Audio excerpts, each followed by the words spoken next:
Chapter 1661.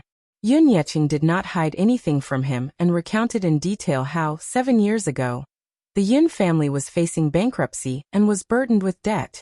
She had done such a foolish thing for the sake of the Yun family. Yin Yeho was so touched that he could not speak a word. He did not expect Yun Shishir to do so much for the Yun family though. In his heart, he had a very good impression of this child. On the other side, Mu Yaja was about to go to bed when Yun Shishir stopped him at the door and said, "You can't stay here tonight." "What's wrong?" Mu Yaja narrowed his eyes dangerously. "Are you chasing me away?" Yun Shishir blushed and explained, "I don't mean to chase you away. Don't misunderstand." "Then, what do you mean by not staying here tonight?" Mu Yaja sized her up and asked in a deep voice, "Woman, are you thinking of rebelling?" Yun Shishir lowered her head and hesitated for a while before she stammered, "My dad just said, we haven't registered our marriage yet, so it's not official yet, so, it's inevitable that people will gossip about us if we stay together before we get married. Why don't you go back first?" Mu Yaja snorted, but his tone revealed his dissatisfaction and domineering. "Who dares to gossip about you? Whoever dares to gossip can come forward and try." Yun Shishir glared at him. All right. It's late now. You should go back and rest early. I'll wash up and get ready to rest too." Mu Yaja furrowed his brows, his eyes showing his displeasure. "This is my house," he added. "I've already proposed. Could it be that this was not official enough?" Yun Shishir explained, "But a proposal doesn't mean marriage. We haven't registered our marriage yet, so we're not husband and wife. It's fine if my dad isn't around, but now that he's home, he'll definitely be afraid of me being gossiped about if he sees us sleeping in the same room. He's old, so his thinking must be a little old-fashioned, but it's for our own good." "Mu Yaja." He held onto the door frame to block the door and questioned her. "It's so late now. Where do you want me to stay?" That's true. Although he had a lot of properties under his name, he had been living here most of the time. He rarely returned to the Mu family. Mu Sheng's health was not good, so he would visit him occasionally, but he rarely stayed at home. The other houses were cold and cheerless. There was no hot water or electricity, let alone a change of clothes. She actually wanted to chase him away? She pointed to the ceiling all of a sudden. "Why don't you go to the second floor tonight?" Mu Yaja's brows sank as he spat out a few words through gritted teeth. "Yun Shishir, I don't care." With that, she gave him a shove and locked the door with a bang. It looked like this silly woman was really determined to keep him at the door. Mu Yaja's face was filled with displeasure when the two little lads mocked him from behind. "Yu. Oh daddy, so pitiful. Xiaoyi-chen, so pitiful." The man's face turned green. He turned around abruptly and saw Yu and Xiaoyi-chen standing together in the corridor. They had the tacit understanding to cover their mouths with their hands and secretly mock him. "Yu, tisk tsk. It's so pitiful no matter how I look at it." Chapter 1662. Yu. Poor daddy, you're exiled just like that. Xiaoyi-chen. Exiled just like that. Yu. How does it feel to be exiled to the borders? Xiaoyi-chen. How does it feel? Yu. Does it feel sad and wronged? Xiaoyi-chen. Does it feel wronged? Yu, he. Serves you right. Xiaoyi-chen, he. Serves you right. The two little rascals sang the same tune and mocked him mercilessly. Mu Yaja's face fell instantly. "Are you tired of living?" Mu Yaja clenched his fists, making a few strange sounds. "Or are you saying that you're so capable that you dare to make sarcastic remarks about daddy?" Xiaoyi-chen was afraid of his expression and gulped nervously. He recalled the suffering he had suffered at the hands of Mu Yaja in the past. Thus he admitted defeat and hid behind Yu in fear. However, Yu didn't fall for this trick. She wasn't afraid of his threats and wasn't afraid of his expression at all. Since she had her mommy's support, she put her hands on her hips and looked at him smugly. "Daddy, it's very tasteless of you to threaten 2 7-year-old children." Mu Yaja. This sharp-tongued little rascal was unmoved by force or persuasion. He narrowed his eyes and said, "Go back to your room and sleep." "Daddy, why are you so fierce?" Yu covered her mouth and snickered. She said mercilessly, Hey look, I was being kind and wanted to say that if you don't know how to make a blanket, I could be kind and help you make a blanket. But you're so fierce, I'm not going to help you. After she finished speaking, Yu held Xiaoichen's hand and swaggered back to their room. She closed the door with a bang. Muyaja clenched his fists. This kid. His ability to hit someone when they are down was not small. There was a master bedroom on the second floor. However, there was no blanket, only a mattress. Muyaja had no choice but to fend for himself. He rummaged through the cabinets and took out sheets, blankets, and a set of silk quilts. After tidying them up, he went to the bathroom, took a hot bath, and went to sleep. There's a phrase called sleepless nights. These words were vividly reflected. Throughout the night, a certain man tossed and turned, but still could not fall asleep. In the dark room, the man opened his eyes that were as cold as the moon and stared at the ceiling, but he felt inexplicably irritated. Perhaps it was because he was used to having her by his side during the long nights. Without her by his side, it was easy for him to lose sleep. During the 2 weeks that she was on set, whenever he couldn't sleep, he would get up, smoke a few cigarettes, read a few emails, and go through a few reports. He would only feel sleepy when he lay in bed at dawn. And last night, with her by his side, he slept exceptionally peacefully. Then what about her? Would she get used to not having him by her side? Or would she fall asleep peacefully as usual? He stretched out his arms a little dejectedly, propped himself up, and laid on his side. Yin Shishir's hazy sleeping face seemed to be reflected in his eyes. He couldn't help but reach out to touch it, but it instantly disappeared into thin air. He rubbed his forehead in frustration, feeling extremely frustrated. The next morning, Yin Shishir had just finished washing up. When she walked out of the bedroom, she saw Muyaja sitting in the living room, smoking a cigarette and flipping through the newspaper.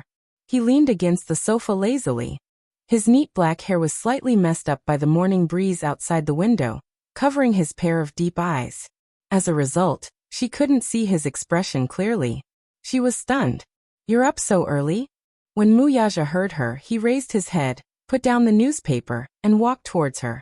Chapter 1663. His first sentence was filled with an unquestionable power. Yin Shishir had just woken up, but faced with his words, she was a little confused. In a daze, she replied instinctively, "In the drawer of the TV cabinet in the bedroom." "Why?" Muyaja walked around her, and went straight into the room. Yin Shishir was even more confused as she followed him into the room. However, she saw Muyaja squatting in front of the TV cabinet, pulling open the drawer and rummaging through the cabinets. Finally, he found her household register among a stack of documents. "What do you want to do with my household register?" Yin Shishir furrowed her brows as she stared at his cold and deep face. She was a little guarded, but after racking her brains, she still couldn't figure out what he was trying to do. Muyaja ignored her words and flipped open the household register until he reached her page. Then he grabbed the household register in his hands and suddenly stood up.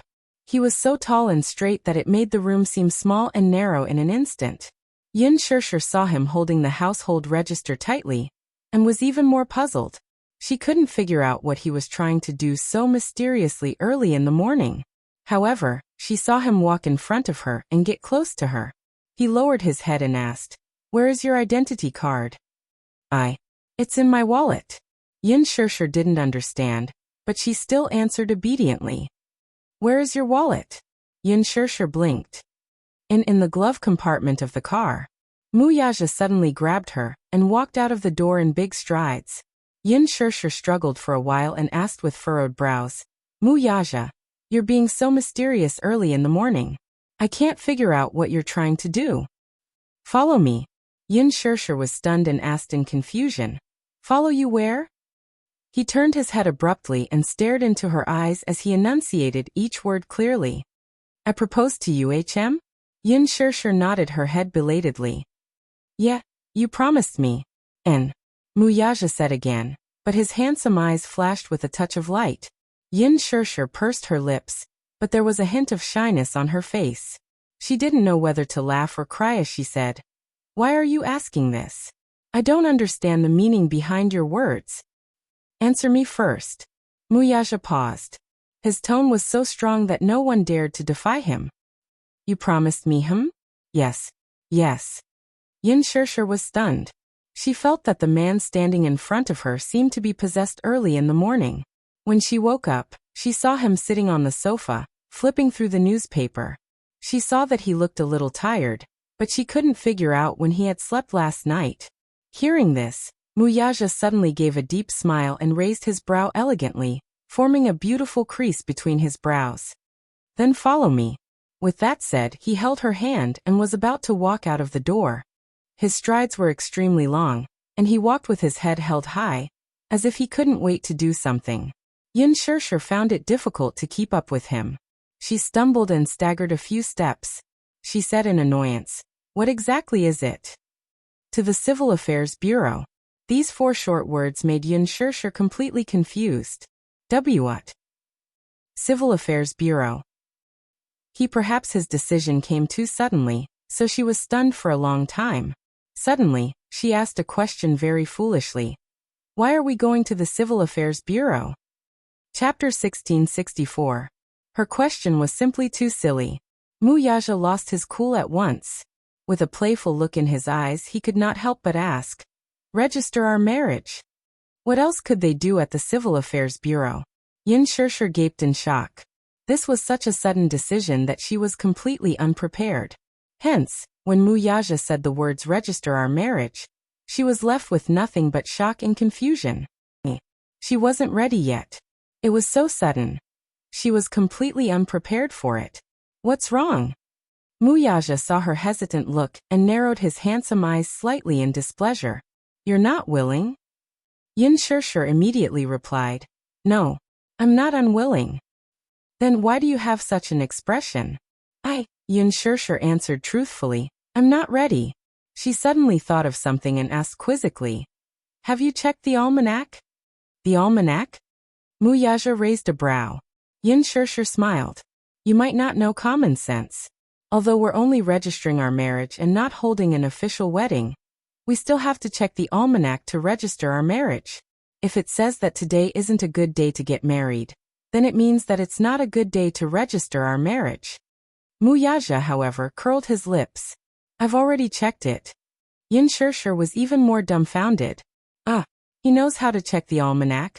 Yin Shirshir suddenly looked at the newspaper on the low table in the living room, and suddenly realized why he was sitting on the sofa and flipping through the newspaper early in the morning. So this man had already prepared everything. Muyaja waved the household register in his hand and smiled. "Come with me." Not allowing her to refuse, he held her hand and walked out of the door. After Yin Yeching got out of bed, he first helped his younger brother wash up. When he walked into the living room, he saw Yu reading the newspaper on the sofa. His head was bent as he flipped through the pages, but when he reached the corner of a page, his lips suddenly curled into a smile. Yin Yeching asked, "Yu, is your mommy awake yet?" Yu lowered her head and flipped through the newspaper. Then she looked up and smiled brightly. "It's time to go out." He asked curiously, "Where did you go?" Yu thought for a moment and smiled. He probably went to the Civil Affairs Bureau. He closed the newspaper. The moment the wind blew in from outside the window, it lifted a corner of the newspaper. On the page of the almanac, it showed marriage. Muyaja drove to the Civil Affairs Bureau. Along the way, Yin Shirshir still had a mysterious and subtle feeling. In fact, it was a little unbelievable. Therefore, when the two of them arrived at the entrance of the Civil Affairs Bureau and got out of the car, their heads felt heavy and their feet felt light. They were still in a daze.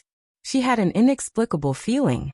She felt as if she was a duck that had been forced onto a perch and was at the mercy of others. She was inexplicably dragged to the Civil Affairs Bureau, clearly with a bit of coercion.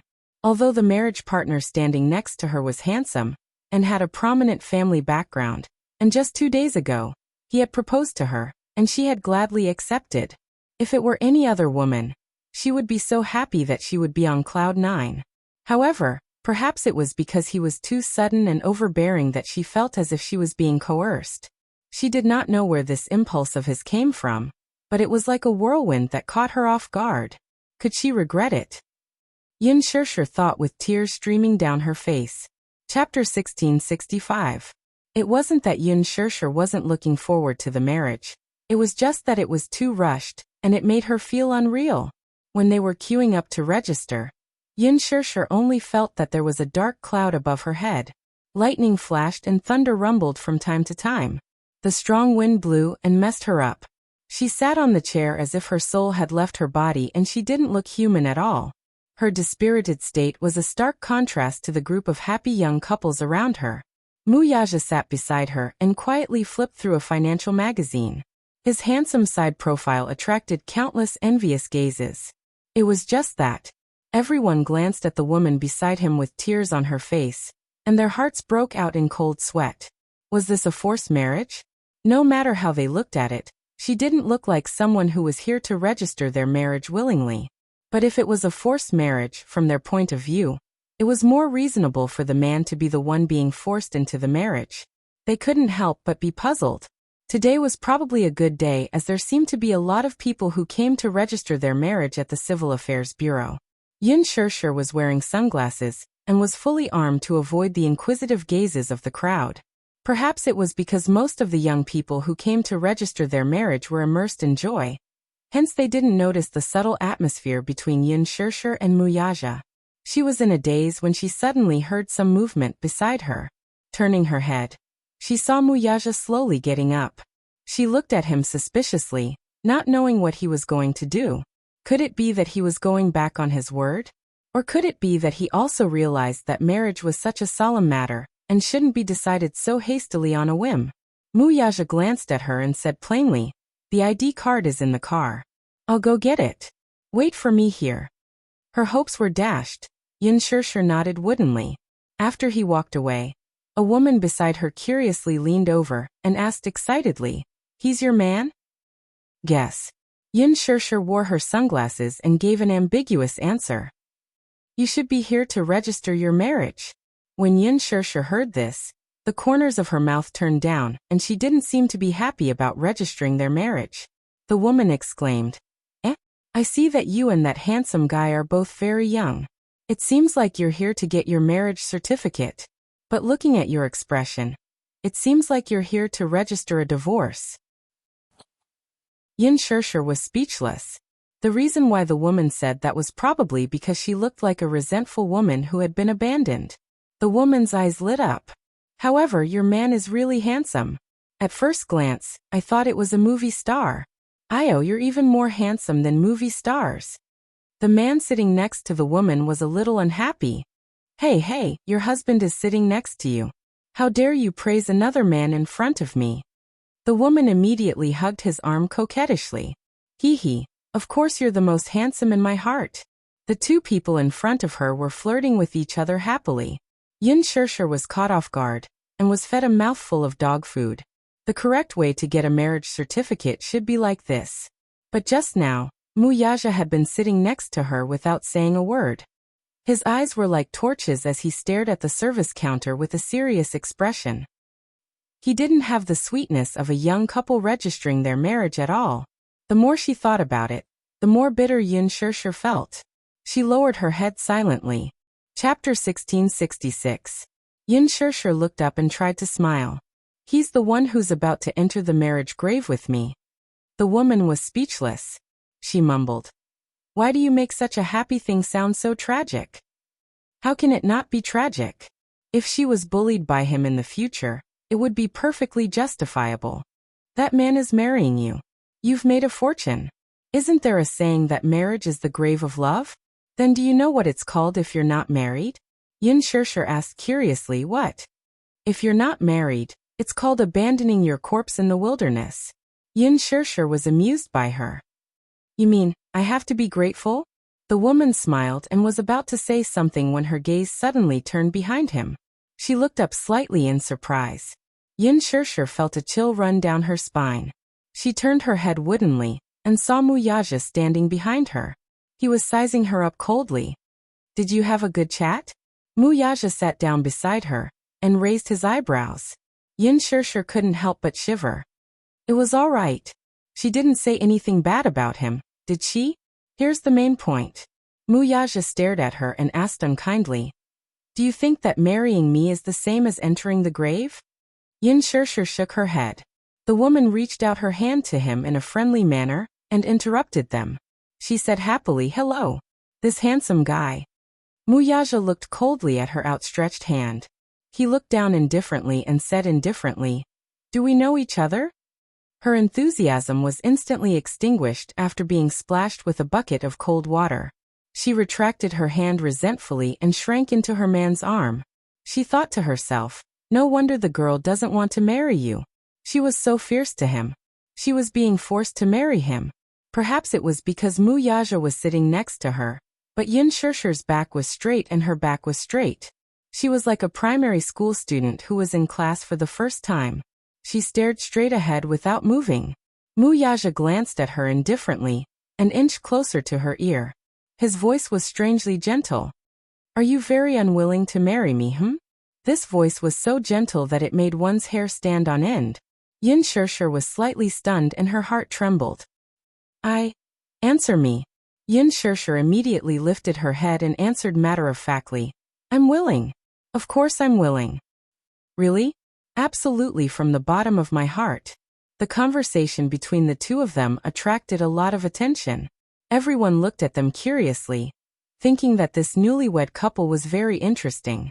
Muyaja narrowed his eyes dangerously and said coldly, "Then don't let me see your face that looks like you're being forced into marriage again." Face that looks like she's being forced into marriage. Yin Shirshir touched the corner of her mouth gloomily. She had to admit that she almost choked to death because of this word. Was her face really that ugly right now? The line moved forward in an orderly manner, and it was soon their turn. Before Yin Shirshir could react, Muyaja grabbed her wrist and practically dragged her all the way to the registration counter. Yin Shirshir felt that her head was heavy and her feet were light. She looked at Muyaja again, and saw that his face was still as calm as water. There was no expression on his face, be it the joy of being newlyweds or the disappointment. Why was he always so calm about everything he did?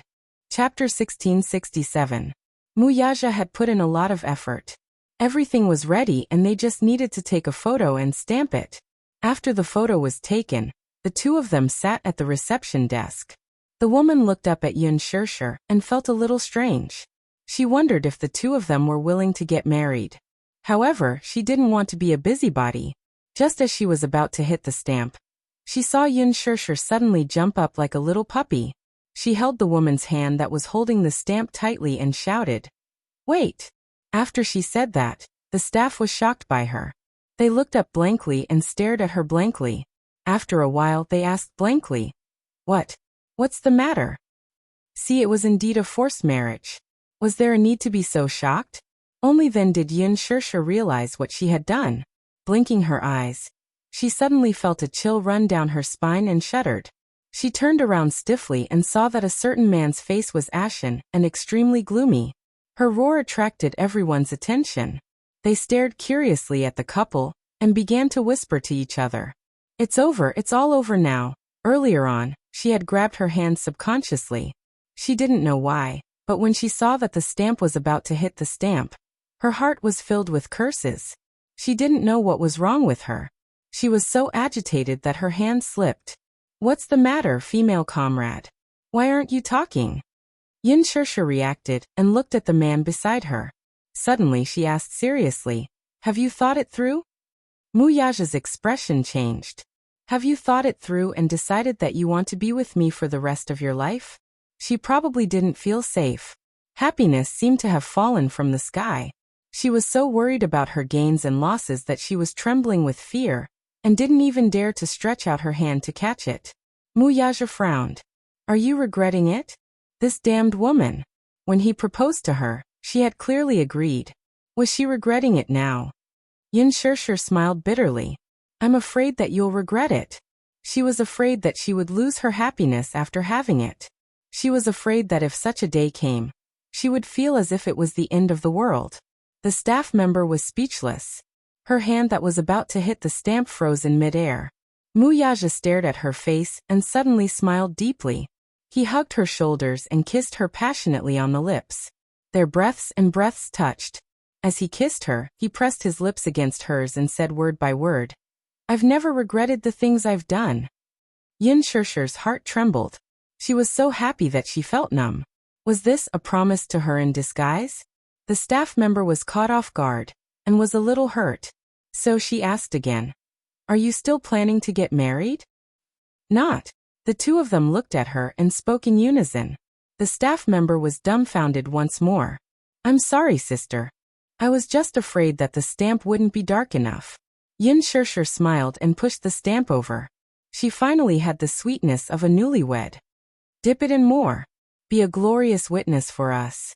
Did this girl think that she was a revolutionary? Chapter 1668. Yin Shirshir was in a good mood. She said casually, "Congratulations to you too." Mu Yaja's expression turned even colder as he glanced at her coldly. This woman was so stupid that she was hopelessly stupid. But he was also hopelessly in love with her. 2 red booklets were placed in her hands. Yin Shirshir flipped open the marriage certificate. In the photo, the two of them were wearing white shirts. They were looking at the camera, smiling as they snuggled up to each other. As she looked at it, the corners of her mouth couldn't help but curl up. Her mood was as though she was sitting on a hot air balloon, slowly floating into the clouds. She was married. They were married. On the 25th of December, 2016, she married herself to him. She was so elated that when she walked out of the Civil Affairs Bureau, she still felt like she was floating. Look, Yin Shirshir was as happy as a child. She showed the marriage certificate to him. "We're married." Mu Yaja looked at her dotingly and smiled. I know." Mu Yaja, "Look, it's our photo." Yin Shirshir flipped open the marriage certificate and showed the photo of the two of them. She asked jokingly, "Don't we look very compatible?" Mu Yaja couldn't help but laugh. Women are really fickle. Yin Shirshir's smile faded a little. She didn't understand. "Why do you say that?" Mu Yaja said. "On the way here, you were so unwilling. Now you're so happy?" Yin Shirshir retorted, "Hey, that's not called unwilling. Early in the morning, you suddenly pulled me to the Civil Affairs Bureau without a word of discussion. If it wasn't for the glaring sun outside, I would have thought that I was still dreaming." He pinched her cheeks. His fingertips were so strong that she frowned in pain. "Pain? What are you doing? You know pain." "Of course." Mu Yaja's smile deepened. "So now you believe that this isn't a dream?" Yin Shirshir smiled and suddenly turned around to face him. She reached out her arms and held his shoulders. He was so tall that when she hugged him tightly, she had to stand on her tiptoes. "How nice." Yin Shirshir snuggled in his arms and suddenly said something that made him not know whether to laugh or cry. "Finally, we're not driving without a license." Mu Yaja, this stupid woman. But no matter how she was, he liked her. After getting into the car, she spread her hands. "Give it to me." Mu Yaja stared at her coldly before taking out his wallet and handing over a few bank cards to her. She widened her eyes in shock. "What are you doing?" Mu Yaja enunciated, "I'll hand over my bank card." Yin Shirshir, "You'll be in charge of the daily expenses." Do you have to be so self-conscious?" Yin Shirshir was shocked by his self-awareness. She only cared about money. Little money grubber. Mu Yaja couldn't help but give her a knock on the head. "What else do you want?" Yin Shirshir rolled her eyes. "Of course it's your ID card." So she wasn't asking for his bank cards? Mu Yaja looked at her again, but his gaze was a little strange. Yin Shirshir felt that he was looking at her as if he was looking at a pig. "Your gaze is very insulting," she reminded him carefully. Mu Yaja ignored her. He opened his wallet and passed his ID card to her. Chapter 1669. She was not reserved at all. She had just registered her marriage, and she was already calling him husband. Mu Yaja was annoyed, but in his heart, he was happy to be called husband. 880214. "Is it your birthday?" "Yes. February 14th. That was Valentine's Day. Who would have thought that her husband was an Aquarius born on Valentine's Day?" "All right, thank you, my dear husband." Thus, a certain someone shamelessly put the bank card into her wallet. She was calm and collected. Suddenly, she asked suspiciously, "Are all your belongings here?" "Sort of." Yin Shirshir was displeased. "What do you mean, sort of?" She thought for a moment and narrowed her eyes. "Are you secretly hiding money?" Mu Yaja was speechless. Yun Shirshir said seriously. In the past, the CEO of our company handed his salary card to his wife, but he secretly deposited a card with a lot of money in it. Don't tell me you're hiding money too? Mu Yaja glanced at her coldly and said, Honey, you're so cute. How can those men compare to me? When he called her honey, she instantly blushed. Now, she was still not used to being called that. But she had to get used to it slowly, didn't she? Then she said in amusement, Why can't we compare? Is there a difference? Muyaja smiled. Of course there's a difference. Yun Shirshir was a little confused. What's the difference? What was the difference? Just the salary card alone was different. Those big bosses, even if they handed over their salary cards to their wives, which one of them did not have other cards in their hands? Some of them, although they were CEOs in name, were hired by the board of directors or with high salaries. Their income could be felt. But it was different for him. He was the owner of Dishing Financial Group. Just the small change in his account was enough for the bank to make a huge profit. The daily interest could reach 8 figures. This was definitely not a bluff. For a huge financial group like Dishing, just the capital chain in their hands was impressive. With such a huge capital chain, the interest in the banks under the Mu Group just kept growing. It was already difficult to calculate. Moreover, with his status, how could it be just an account? The funds in the dozens of accounts under his name were constantly rolling in. What was a salary card? All he knew was that he was paying the salaries of hundreds of thousands of Dishing Financial Group employees. His so-called salary cards were probably just a few of the accounts under his name where he could move his funds. An account was an account, and property was property. His bank account wasn't fixed like those bosses. If he had to describe it, it was like a black hole in the universe. He couldn't see it and couldn't see its bottom. Even he himself didn't know how deep and how big it was. The balance in the card kept accumulating every day. It was probably inexhaustible even if he used it all his life. Therefore, the funds in the account he gave Yun Shirshir included about 70% of the movable assets under his name. However, the amount in these accounts could only be said to be a fraction of his personal assets. After all, money would depreciate. After all, in today's inflation, the speed of currency depreciation was not something the bank's interests could keep up with. Chapter 1670. Therefore, most of the assets under his name were invested in real estate and other projects such as resorts, hotels, shares of listed companies, consortiums, fund pools, private islands, and private land rights. The few digits in his account were just for appetizers. His assets were active, and every day, a few digits would be added to his account. However, even if it was just a fraction to him, to this stupid woman, it might be an astronomical figure. If she went to the bank to withdraw money, the deposit machine wouldn't show the exact amount. She had to be personally received by the VIP service at the counter to withdraw money. Even the bank's lobby manager had to clear the way for her. Therefore, in order to avoid trouble, he specially prepared a small bank card for her. The card had about 8 digits in savings, which could be used for daily expenses and groceries.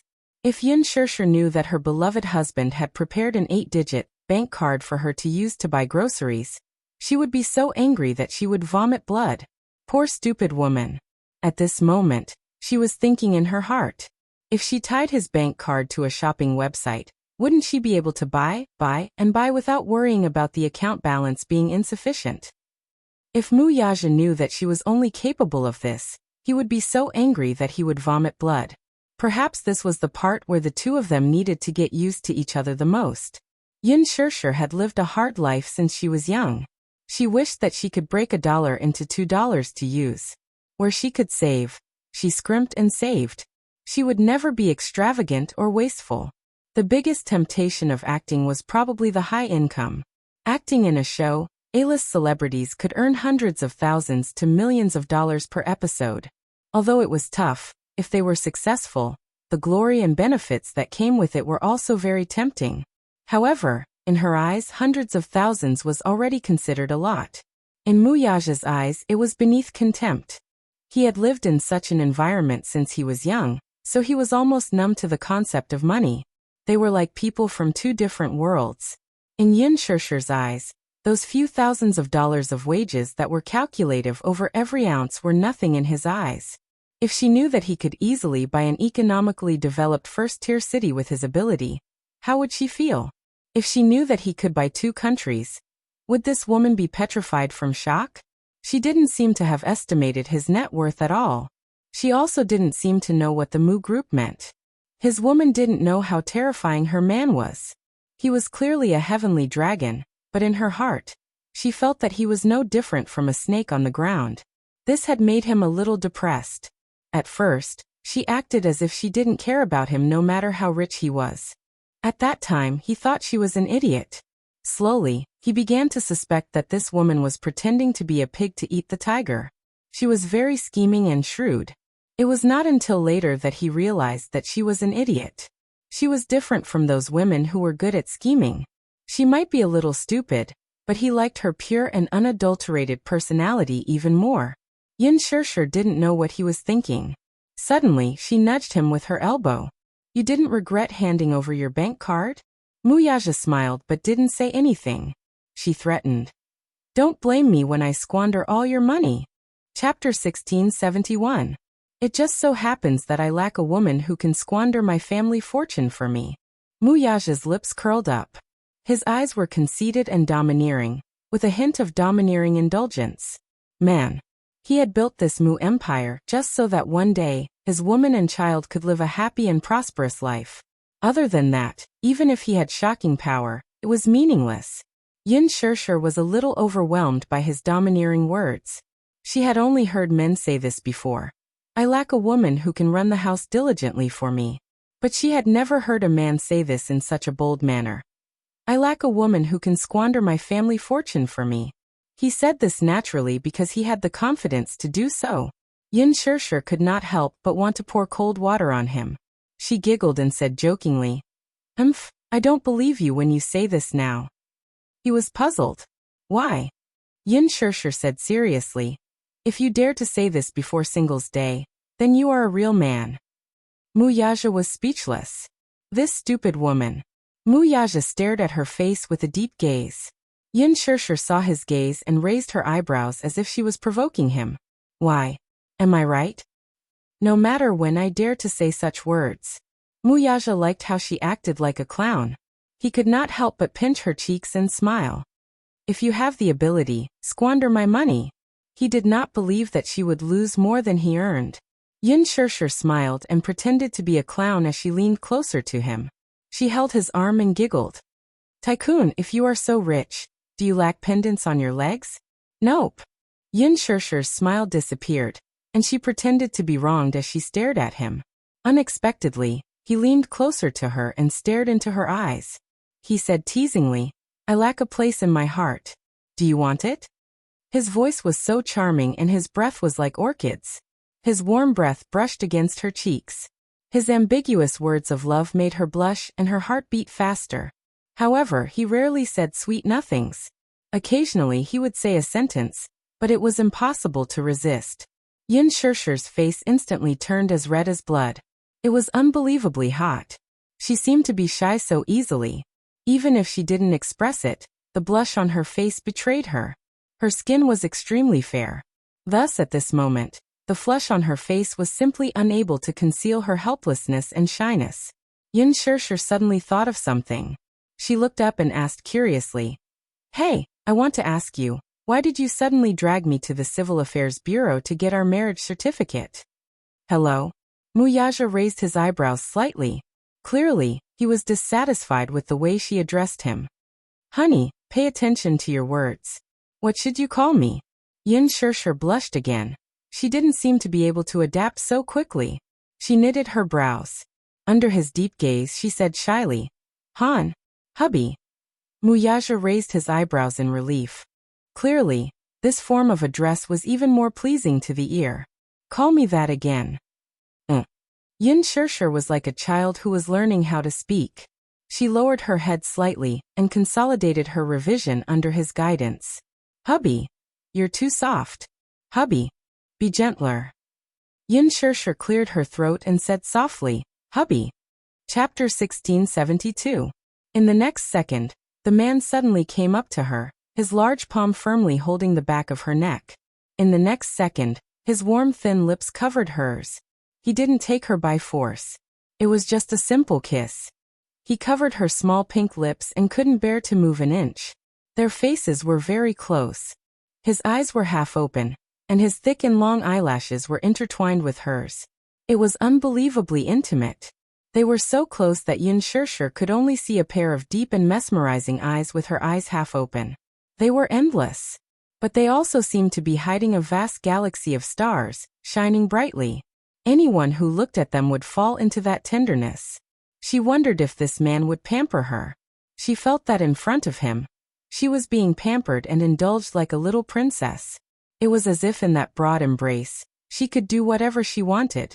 But being pampered by someone, it was inevitable that she would feel worried. The more infatuated she was, the more she was afraid of losing him. However, even if it was just for a second, she didn't want to wake up from this tenderness. Yin Shirshir hugged his shoulders and deepened the kiss. After Muyaja sent her home, he decided to make a trip to the office. There were still a few meetings in the office waiting for him to take charge of the overall situation. Hence, he had to make a trip there. Yin Shirshir couldn't help but feel a little worried. "Aren't you going to rest? You don't seem to have rested well." Muyaja saw the tenderness in her eyes and was interested. "Is your heart aching?" Yin Shirshir coughed and glared at him, seemingly wanting to say something. Muyaja smiled. "Be good and wait for me at home." "Wait for me at home." These words warmed her heart. Yin Shirshir pursed her lips and looked at him. She reminded him shyly, "Come back early." "Okay." After Muyaja finished speaking, he turned the car around and drove off. Yin Shirshir returned home. The moment she opened the door, she saw Yun Yeching sitting upright in the living room, looking anxious as if he had been waiting for her for a long time. Yin Yeho, on the other hand, was sitting at the side with Yu serving him a cup of hot tea. Upon seeing her return home, Yun Yeching stood up abruptly and went straight to the point. "Shirshir, where did you go so early in the morning?" Yin Shirshir was stunned. She looked at Yun Yeching, only to see him looking worried and his mind going blank for a moment. How could she forget that she hadn't asked for Muyaja's opinion when she registered her marriage with him? It was as if the two of them were eloping. They sneaked to the Civil Affairs Bureau and got a marriage certificate. However, it happened so suddenly that she didn't have the chance to report it to him. Yin Shirshir replied, "Dad, I went to the Civil Affairs Bureau this morning." Civil Affairs Bureau. Yin Yeching raised a brow suspiciously. Then, as if he had thought of something, he asked doubtfully, "Did you register your marriage with him?" Yin Shirshir pursed her lips and nodded slowly. Yin Yeching's gaze fell on the two marriage certificates she was holding tightly in her hands. His face froze for a moment. "You two registered your marriage? Why so sudden?" He had just returned to the capital yesterday, and that mysterious and honorable man seemed to have fallen from the sky and become his son-in-law. After one night, he had actually jumped from a prospective son-in-law to a legitimate son-in-law. He could not figure it out. Chapter 1673. Yin Yeching looked at Yin Shirshir in disbelief. Frowning, he opened his mouth to speak but hesitated. In the end, after pondering for a long time, he suddenly asked in a deep voice, "Have you really made up your mind? Dad, are you really ready to get married? Marriage isn't like dating. There are many things to consider. It may sound complicated, but marriage and love are different." As he spoke, he frowned with a conflicted expression. He was obviously very depressed. His daughter had registered her marriage with another man without saying a word. Until now, he still felt a little confused. Why was he so confused? "Shirshir, this is too sudden. Dad really isn't ready yet." Yin Yeching shook his head and sighed. From his nervous expression, it was obvious that he was very worried. He was afraid that she had made a decision on a whim and had not thought it through at all. She had so easily entrusted her life to a man she did not know very well. Yes, his daughter was already 24 years old. She was already an adult and mentally mature. She was fully capable of making her own decisions about marriage. He had no right to interfere with her marriage. However, no matter how old she was in his eyes, she was still a child who had not grown up yet. Therefore, he could not accept her sudden decision for the time being. There were a lot of things to pay attention to when getting married. Getting married wasn't as simple as getting a marriage certificate. Falling in love was a matter between two people.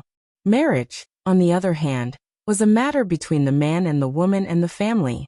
From the ceremony, asking for the name, choosing the bride and groom, every step was very serious and could not be sloppy. But she actually registered her marriage in a flash. Wasn't it a little too hasty? Yin Shirshir smiled and held his hand. Dad, I know you have a lot of worries. I also know that this marriage seems rushed and careless in your eyes. But I'm ready to start a family. Being able to spend the rest of my life with him is a matter of careful consideration. I feel very lucky and blessed, Dad. Don't worry about me. I can make decisions for my own life. Hearing this, Yin Yeqing's heart calmed down and his nervous expression eased a little. He heaved a sigh of relief and said earnestly, Shirshir, don't misunderstand. I'm not blaming you for not reporting to me when you registered your marriage. It's just that, it's a little sudden. Dad can't accept it right away. However, Papa's attitude was very clear. Papa hopes that you can be happy, and not because of a moment of impulse, hastily decide your happiness for life. However, you're mature and sensible. You've always had your own thoughts and considerations. You won't make a muddle-headed decision. Dad also believes in your vision and any decision you make. After a pause, he placed his hand on the back of her hand and patted it gently. He sighed. No matter who it is, as long as it's a man you fancy, Daddy will unconditionally support him. As long as the future is decided by you, Dad will sincerely bless you. She hugged him and said emotionally, Dad, I'm sorry. Thank you. Thank you for forgiving me. Maybe I was a little stubborn this time and made you worry. Chapter 1674. Behind them, Yun Yeho was surprised to learn from their conversation that Yin Shirshir had already gotten her marriage certificate. He pushed his wheelchair toward her and asked in surprise, Shirshir, you've already gotten your marriage certificate? Yes. Yin Shirshir nodded. Yin Yeho was stunned to hear this. Then he smiled with heartfelt joy in his eyes. Shirshir, I'm so happy for you.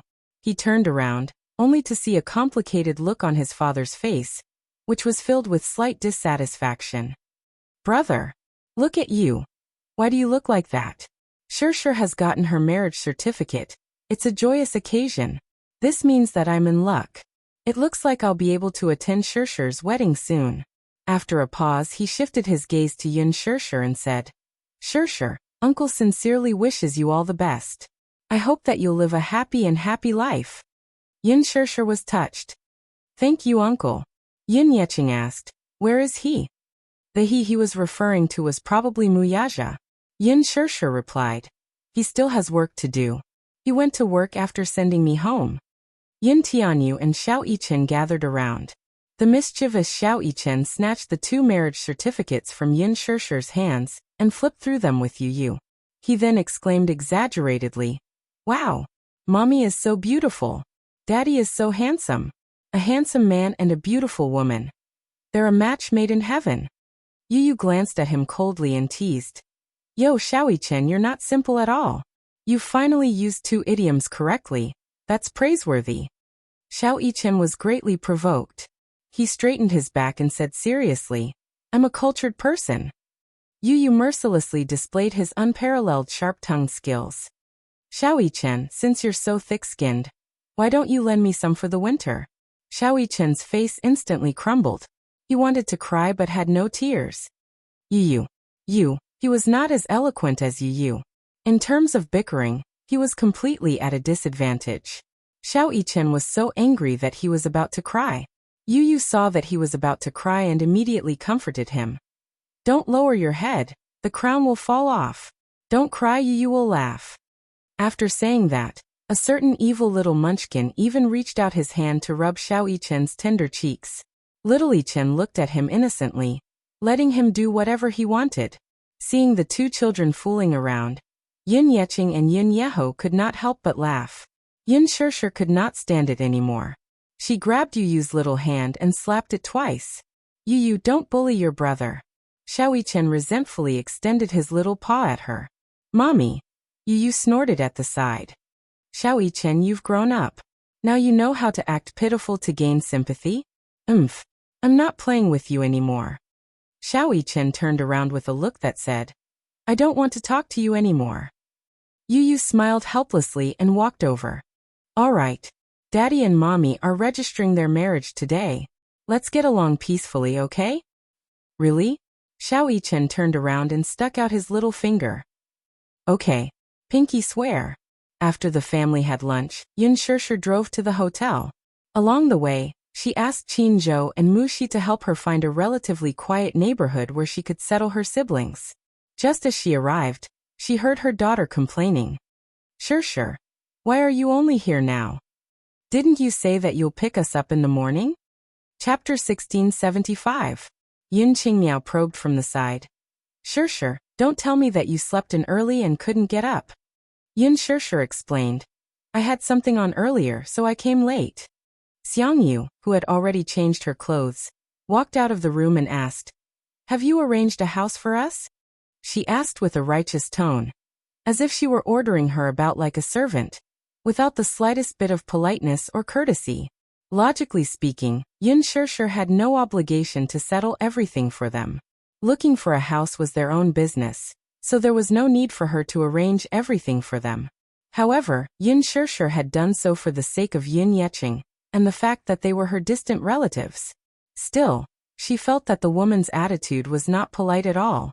It was as if Yun Shirshir was expected to do so. Even someone with a good temper like her could not help feeling a little uncomfortable when she heard the woman's words. She mumbled, Not yet.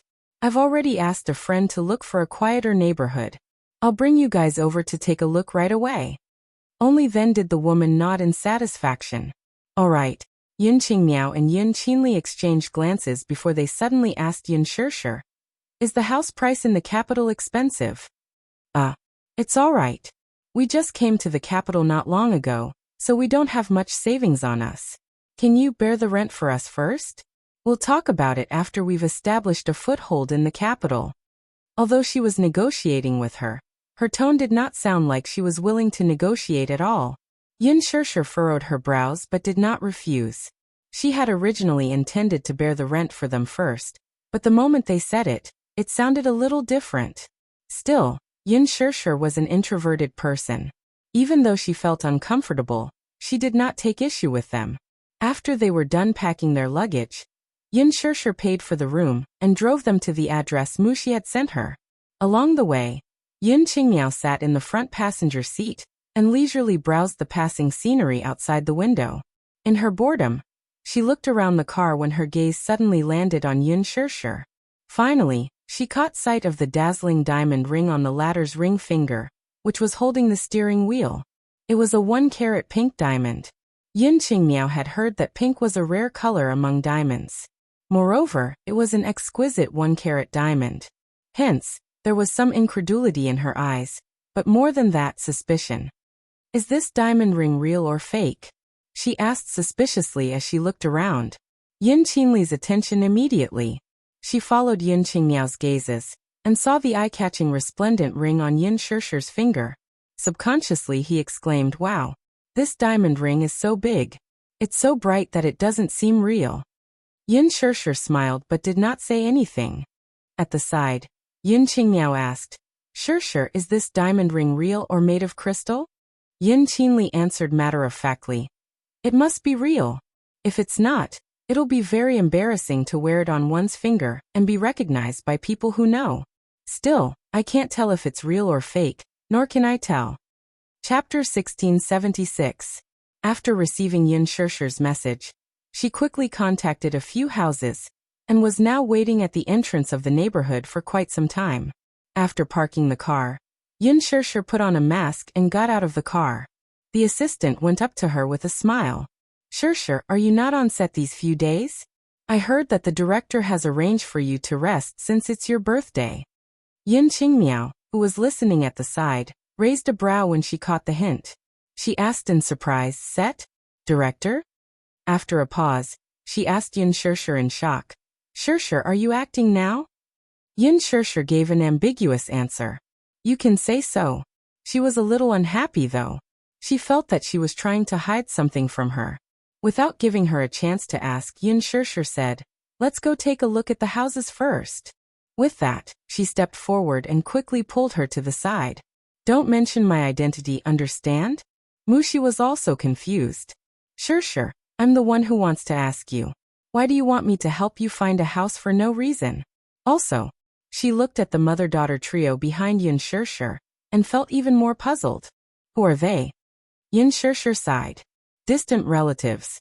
I have to take care of them on this trip to the capital and help them to settle down." Distant relatives? Mushi frowned and suddenly felt a little worried. "Shirshir, I'm not trying to sow discord. I just feel that the three of them aren't easy to deal with." She had been in the industry for many years.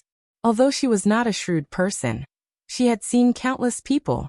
In her line of work, it was basic for her to learn how to read people's expressions. More often than not, it required her to have a rough idea of a person's character with just one look. Her first impression of Xiang Yu and her two daughters was not very good. She said worriedly, "I didn't know that they are your distant relatives. I let it slip just now." "Shirshir, don't get too close to them in the future. You are now on the rise in the industry. Try not to cause trouble." "I understand." Yin Shirshir gave her a brief rundown of the situation. The assistant understood, so she walked up to her aunt and greeted her with a smile. "Hello, Auntie. I'm Shirshir's colleague. Today, I'll be bringing you guys around the house so that we can settle in as soon as possible." Xiang Yu looked around and suddenly frowned. She said in a strange tone, "Why is this neighborhood so secluded? It seems to be in a very remote location. It's not very lively."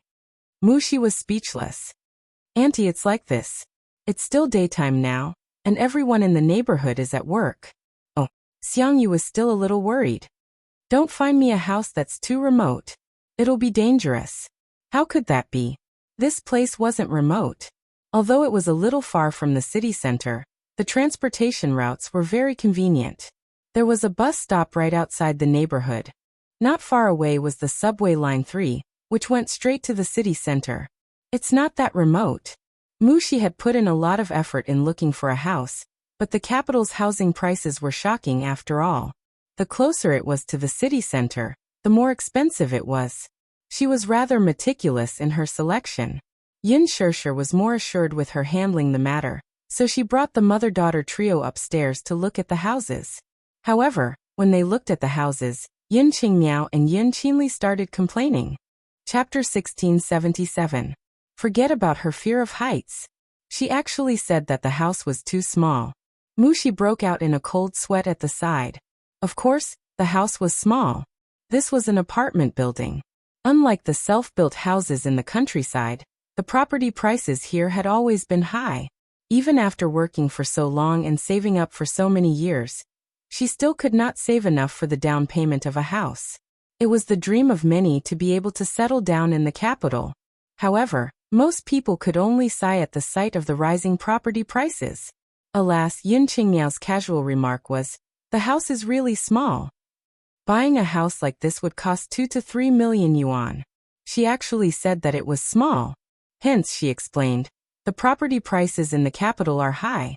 Although the land here isn't as expensive as some other areas, the land price is still considerable. That's why the rent is also very expensive. I heard that Shirshir is paying the rent for you guys. Her income isn't high, so she chose this place when she was looking for a house. As she said this, she did not forget to sigh. Shirshir's work has actually just taken a turn for the better, so I also want to reduce her pressure. Yin Shirshir was not around at this moment. Only then did the woman open her mouth and say matter-of-factly, "Hee. I'm her auntie. Shouldn't she be nicer to me? It's rare for us to come to the capital, and everything hasn't been settled yet. It's only natural for us to be nicer to her." Mushi frowned deeply. This woman was really blunt with her words. Just because she was Shirshir's auntie, did Shirshir have to be their slave? On what basis? Although the rent was nothing to Shirshir, they were not at all courteous and did not even say a word of thanks. Given Shirshir's character, she was not greedy for their gratitude, but it was too unreasonable to take other people's kindness for granted. Mushi was a little displeased, but due to her status, she could not openly complain. Her aunt asked, "How much is the rent here?" She answered honestly, "About 4 to 5,000 yuan." 4 to 5,000 yuan. Xiang Yu gasped. So expensive. Mushi thought that she would at least be a little more understanding toward Shirshir after hearing her words, but she did not expect her next words to make her so angry that she was speechless. Ouch. Fortunately, Shirshir is paying the rent for us. Otherwise, how can we afford such an expensive apartment? Yin Qingmiao, who was standing at the side, asked worriedly, "Mom, why don't we get Shirshir to pay a year's rent for us first? Even if we work, it'll be hard for us to pay such a high rent." Exactly. As for Sister Shirshir, it shouldn't be too difficult for her to bear the rent for a year. Mom, go and talk to her. She'll definitely agree. Yin Qinli suggested from the side. Xiang Yu nodded, apparently thinking the same thing. Mushi had a taste of the mother-daughter trio's shamelessness. She spoke up from the side. Shirshir has just started working, and you guys are asking her to bear the rent for a year. Auntie, you should be more understanding for Shirshir. Xiang Yu suddenly frowned in displeasure. Yin Qingmiao asked, "Just started? That can't be. I see that she's quite well-to-do. She even drives a Mercedes-Benz. I'm guessing that her income should be very high. Otherwise, how can she afford to drive a Mercedes-Benz?" Mushi thought to herself, it's none of your business what kind of car she drives. Even if she drives a Porsche, she has no obligation to support you guys. Chapter 1678. In the end, the two girls were dissatisfied with this aspect. Mushi could only contact another house and bring them to look at it. Yin Shirshir, who was downstairs to learn about the property, was puzzled when she saw the crestfallen girl leading the trio down the stairs. "Mushi, what do you think of the house?" She then asked her aunt. "Auntie, are you satisfied with it?" "It's too small. I think it's only about 80 square meters. It's too cramped," her assistant explained. "The house is about 100 square meters, but the higher the floor, the lower the occupancy rate." She then turned to Yin Shirshir. "Shirshir, I just contacted a house in Funan district, but the bigger the house, the higher the price. It's fine." Yin Shirshir was anxious to deal with them, so she did not mind if the house price was a little higher. On the way to Funan district, Xiang Yu suddenly asked, "Shirshir, Auntie has something to discuss with you." Yin Shirshir replied, "Go ahead, Auntie." Before that, Auntie wants to ask, "Is your monthly income high?" She wanted to find out about her income first before acting according to the situation. Yin Shirshir smiled helplessly. "Auntie, just tell me what you want. I'll do my best to satisfy you." It's like this," Xiang Yu explained. "We've just arrived in the capital, so we don't have much money. I just asked that young lady about the rent. It's indeed very expensive. 4 to 5,000 a month is not something we can afford with our current conditions. We don't have much money on us, and the capital's expenses are high, so we're afraid that we won't have enough. Qingmiao and Qinli haven't found a job yet, so Auntie wants to discuss with you whether you can pay a year's rent for us first. Once their jobs are stable, hee." She did not say the rest directly, but the meaning behind her words was clear. She wanted Yin Shirshir to pay a year's rent for them first. Yin Shirshir readily agreed. "Okay, no problem." The production team of The Green Apple had already paid her.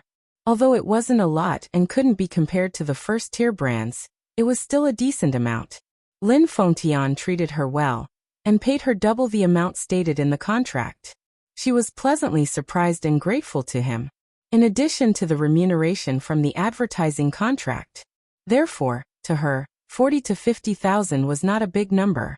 When Xiang Yu heard her agree so straightforwardly, she became a little suspicious. How could he be so generous? She thought that Yin Shirshir was going to make excuses. Once they arrived at their destination, Mushi was in charge of showing them around the house. Even though Xiang Yu was still dissatisfied with it, under her repeated persuasion, she finally agreed to settle on this place. Mushi heaved a sigh of relief and completed her mission. Yin Shirshir and Mushi then moved their luggage up and sorted it out. She contacted the landlord, signed a lease contract, and paid a year's rent. Because of this, she felt a little indignant. "Shirshir, your relatives are really the best." As she spoke, she repeated her friend's overboard words to her. Yin Shirshir smiled lightly. All right, who doesn't have a few best relatives? Anyway, they were not going to spend the rest of their lives together. It was her fault. Chapter 1679. The more she spoke, the more agitated she felt for Shirshir. The more she thought about it, the more she felt aggrieved for her friend. On what basis? Shirshir had worked so hard to earn her salary from filming. Yet because of these outrageous relatives of hers, they had to pay their rent for no reason. She knew that the three of them were poor, but was it reasonable for them to be poor? They clearly knew that the houses in the capital were expensive, yet they still insisted on coming here. Oh no, Shirshir was kind enough to pick out a house for them. She knew that the rent was expensive, yet she shamelessly asked for a house with a good location, a big house, and a slightly lower floor. In the end, they even asked Shirshir to pay their rent for a year. Even if they were shameless, they couldn't be this shameless, right? They were clearly parasites. They wanted to eat Shirshir dry. Now that they're showing such unsightly behavior, who knew how much more trouble they would cause in the future? The more she spoke, the angrier she got. If she were Yin Shirshir, she would definitely make them pack up and leave. Yin Shirshir furrowed her brows, feeling uncomfortable inside. She then smiled and said, "If I don't pay for them, the situation will only worsen. Anyway, it's not a big deal to settle a matter that can be settled with tens of thousands of yuan. It's just that, Mushi, it's been hard on you. Shirshir, do you understand what I'm trying to say?" Mushi looked at her with exasperation. Yin Shirshir smiled. "Don't worry. Just this once.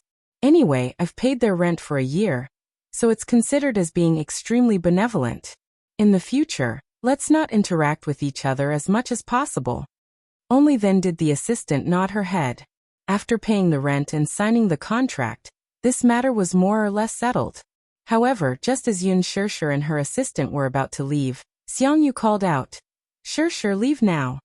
Mushi subconsciously narrowed her eyes. What is this bad woman up to now? Yin Shirshir, however, said, "I still have something on, so I'll take my leave first." Are Qingmiao, Qinli, and I the only ones staying in this house? She suddenly thought of something. What about your father and uncle? Where are they staying? Yin Shirshir smiled. My dad and uncle are staying at my place, so it's convenient for my father to take care of him. Oh, how big is your house? Will there be enough space for so many people? Xiangyu couldn't help but think of a plan. She began to inquire about the information she had gathered. It's just enough. Yin Shirshir, however, was well aware of what her aunt was trying to find out. This time, she gave an ambiguous answer out of consideration. Xiangyu suddenly squeezed over and bumped her elbow. She sneakily asked, "That's right. Auntie, it's not that I'm being nosy, but the man from yesterday, how's his family background?" Yin Shirshir's. What do you mean still? Xiangyu couldn't help but assume the attitude of an interrogator, throwing out a series of questions in rapid succession. She asked, "Are his parents still alive?" Yin Shirshir. She asked, "Does his family have a house?" Yin Shirshir. She continued, "I saw him driving a Mercedes-Benz yesterday. I heard from Qingmiao that it's very expensive. It seems that his family background is not bad, right?" Yin Shirshir. She asked, "How's his job? How much is his annual salary? Is it 10,000 yuan?" Yin Shirshir. Chapter 1680. Xiangyu continued, "But, Auntie, this man is a little too handsome. Usually, the more beautiful a man is, the easier it is for him to have an affair behind his wife's back. You have to be careful. Beautiful men are not reliable. They are easy to be targeted." Yin Shirshir frowned. To be honest, if Xiangyu's words were spoken by someone like her mother, it would be unpleasant to hear. However, it was sincere advice that grated on the ears. Her words were sincere as she was worried about her. What she said was reasonable. However, it was inappropriate for someone like her to say such words. It was inevitable that it would sow discord between them. Yin Shirshir curved her lips but was not in the mood to chat with her. Let nature take its course when it comes to relationships. Moreover, he treats me very well and I love him very much. In the future, I intend to hold his hand for the rest of my life. However, Xiangyu gave a strange smile and exhorted, "Shirshir, Don't be shy. You have to keep your eyes open when looking for a man. Look, Auntie is regretting it. Regretting it? Ah, your uncle is too useless. I have suffered for half of my life when I was with him. Tell me, Auntie is considered diligent. When I was young, I farmed and gave birth to his children. I worked in the fields during the day and came back at night to take care of the family. After a pause, Xiangyu poured out her grievances. Sure, you should know. Your father went to the capital when he was young. When he was middle-aged, he also made a name for himself. But he did not take care of your hometown much. Your grandmother was mostly taken care of by Auntie. Your uncle did not take care of much and did not care about anything. When he was young, he worked at the construction site and earned some money. However, when he got into an accident at the construction site, he fell and became handicapped for life. He did not get any compensation. When Qinli was in college, he was careless and even gave your family the money that was meant for Qinli's education. Xiangyu sighed as she said this. Qinli could not go to college, so she could only follow the Qingmiao workers to work in the factory. The money was not much. It was not easy for her to come to the capital, and she wanted to survive. As her elder sister, you should at least take care of her. These words were purposely said for Yin Shishir to hear. There were only two things he wanted her to know.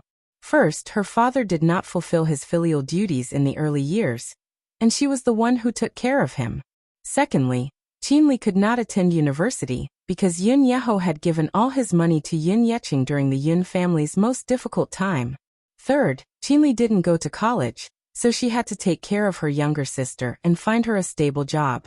Yin Shishir had a headache. She said, when it comes to work, I have the will but not the power.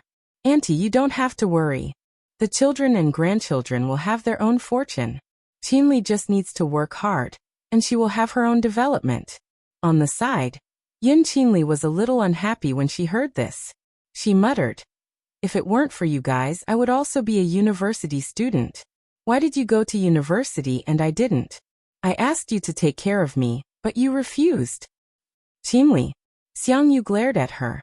Yin Qinli was so scared that she immediately shut up. She turned around to look at Yin Shishir and laughed dryly.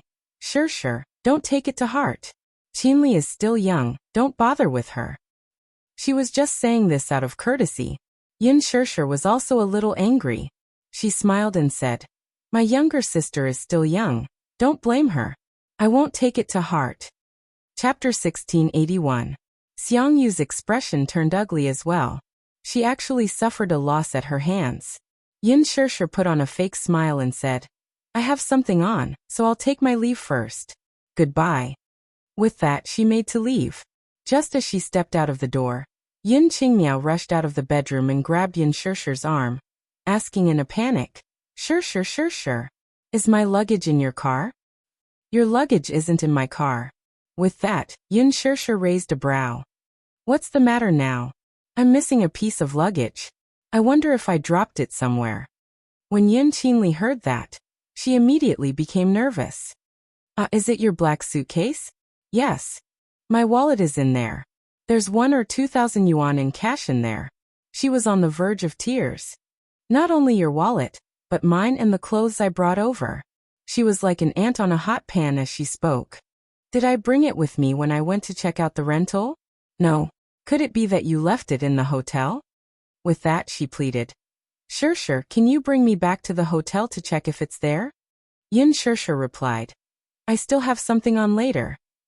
She did not want to be a busybody and had no time to waste on them. Hence, Yin Shishir took out a name card from her wallet and handed it over with an elegant smile. The address of the hotel is here. You can take a taxi there. Yin Qingmiao was stunned. Can't you take me there? It's very expensive to take a taxi. It's cheaper than my gas bill. Yin Shishir then frowned. Qingmiao, I don't have any cash on me. I've used all my money to pay for your rent. It shouldn't be a big problem for you to take a taxi, right? With that, she bade farewell to Xiangyu and left with Mu Shi without looking back. The moment the door closed, Yin Qingmiao was furious. How stingy. She's driving a Mercedes-Benz, so why is she feeling the pinch over the gas bill? How stingy. Yin Qinli also said angrily. This Yin Shirshir is really something. You're driving a luxury car that's worth millions, but you're still worried about paying for a small amount of gas. Do you even treat us as family?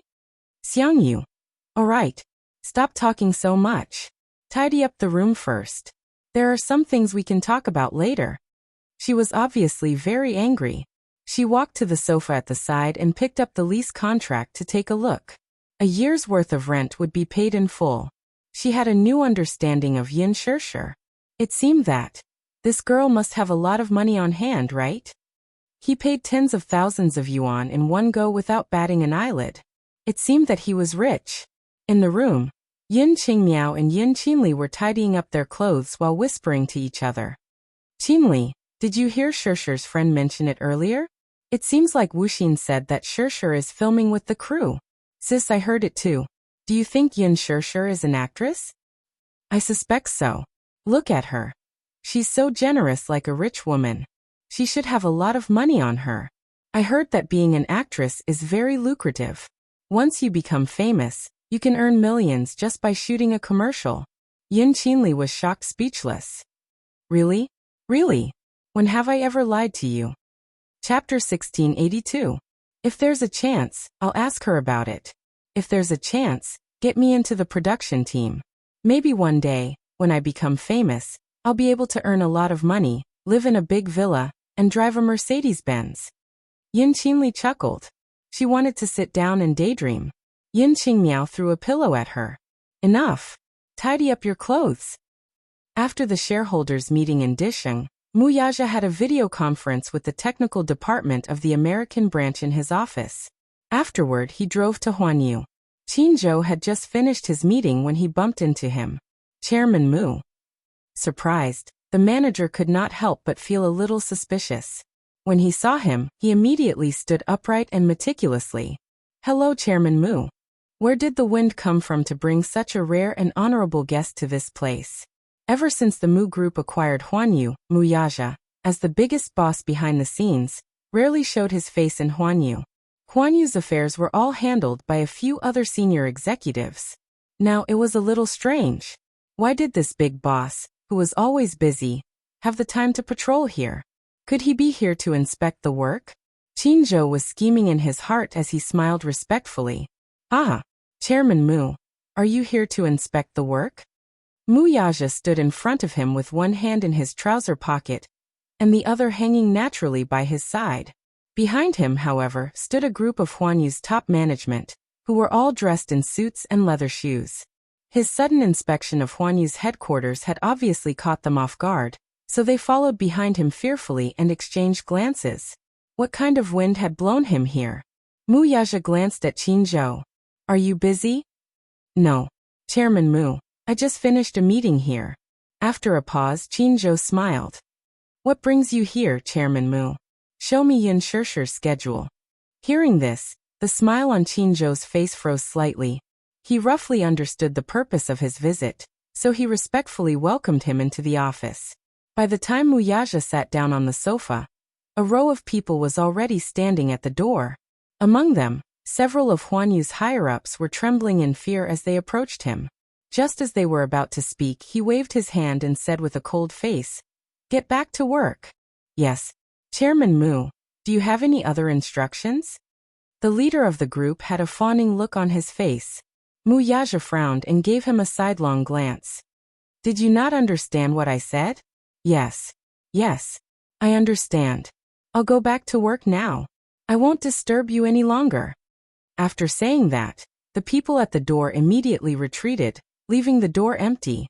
Qinzhou took out a stack of documents and spread them out on the table in front of him. Mu Yaja casually picked up a document and glanced through it. His eyes flashed with a hint of coldness. Crash! With a wave of his hand, the snow-white documents scattered like snowflakes. Qinzhou was stunned. Why did you arrange such a packed schedule for her? Mu Yaja was very dissatisfied. He stared coldly at Qinzhou and said in an icy tone, "No wonder she's been especially busy recently. She'll be on the set for half a month. Do you have to arrange such a tight schedule for her?" Qinzhou lowered his head and kept his mouth shut, not saying a word. It seemed that a certain big boss was obviously not satisfied with what he wanted. Chairman Mu. Chapter 1683.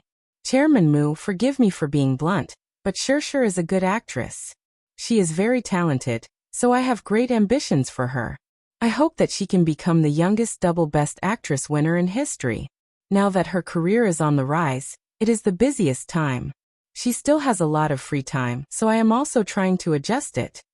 Muyaja did not agree with him. Since she likes acting, then let her do her best. But there is no need to talk about acting. She can't even take care of her family. He stood up, walked in front of Qin Zhou, and looked down at him from above. In the future, no matter what resources or role she wants, you have to report to me.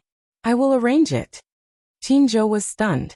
Muyaja's meaning was obvious. He was going to use his resources to support Shirshir. If Muyaja could pave the way, then Shirshir would have a lot of resources in the future. However, unexpectedly, Muyaja paused and changed the topic. But some unimportant publicity should be avoided. I don't want her to be exposed to the public too much. Chairman Mu. Some publicity was necessary. How could it be avoided? Muyaja narrowed his eyes. His gaze was dangerous. You should understand what I mean. I don't like my woman being coveted by others. I don't like the entertainment industry. I don't want her to be tainted by those dirty things. He liked her pure and untainted nature. Hence, he wanted to protect her well. Qinzhou, I used to believe in your ability, so I am not worried when she is in your hands. But now, I have to remind you of something. Muyaja paused. His gaze was piercingly cold and piercing as it fell on Qinzhou's face. It was as sharp as an icicle. Some men are not allowed to get close to her as long as there is a little distance between them. I don't like my woman being coveted by other men, even if it is just a glance. Do you understand? Qinzhou was shocked. He raised his head and looked at Muyaja in shock. Chairman Mu. Qinzhou, you are very smart. You should understand what I mean. Muyaja narrowed his eyes slightly. Gu Xingze is an artist that you used to manage. For your sake, I won't be calculative about the past. But I came here today to tell you that Shirshir is my legitimate wife. No one is allowed to touch her. If this happens again, I won't give you any face. Don't think that just because he has the support of the Gu family, he can be fearless.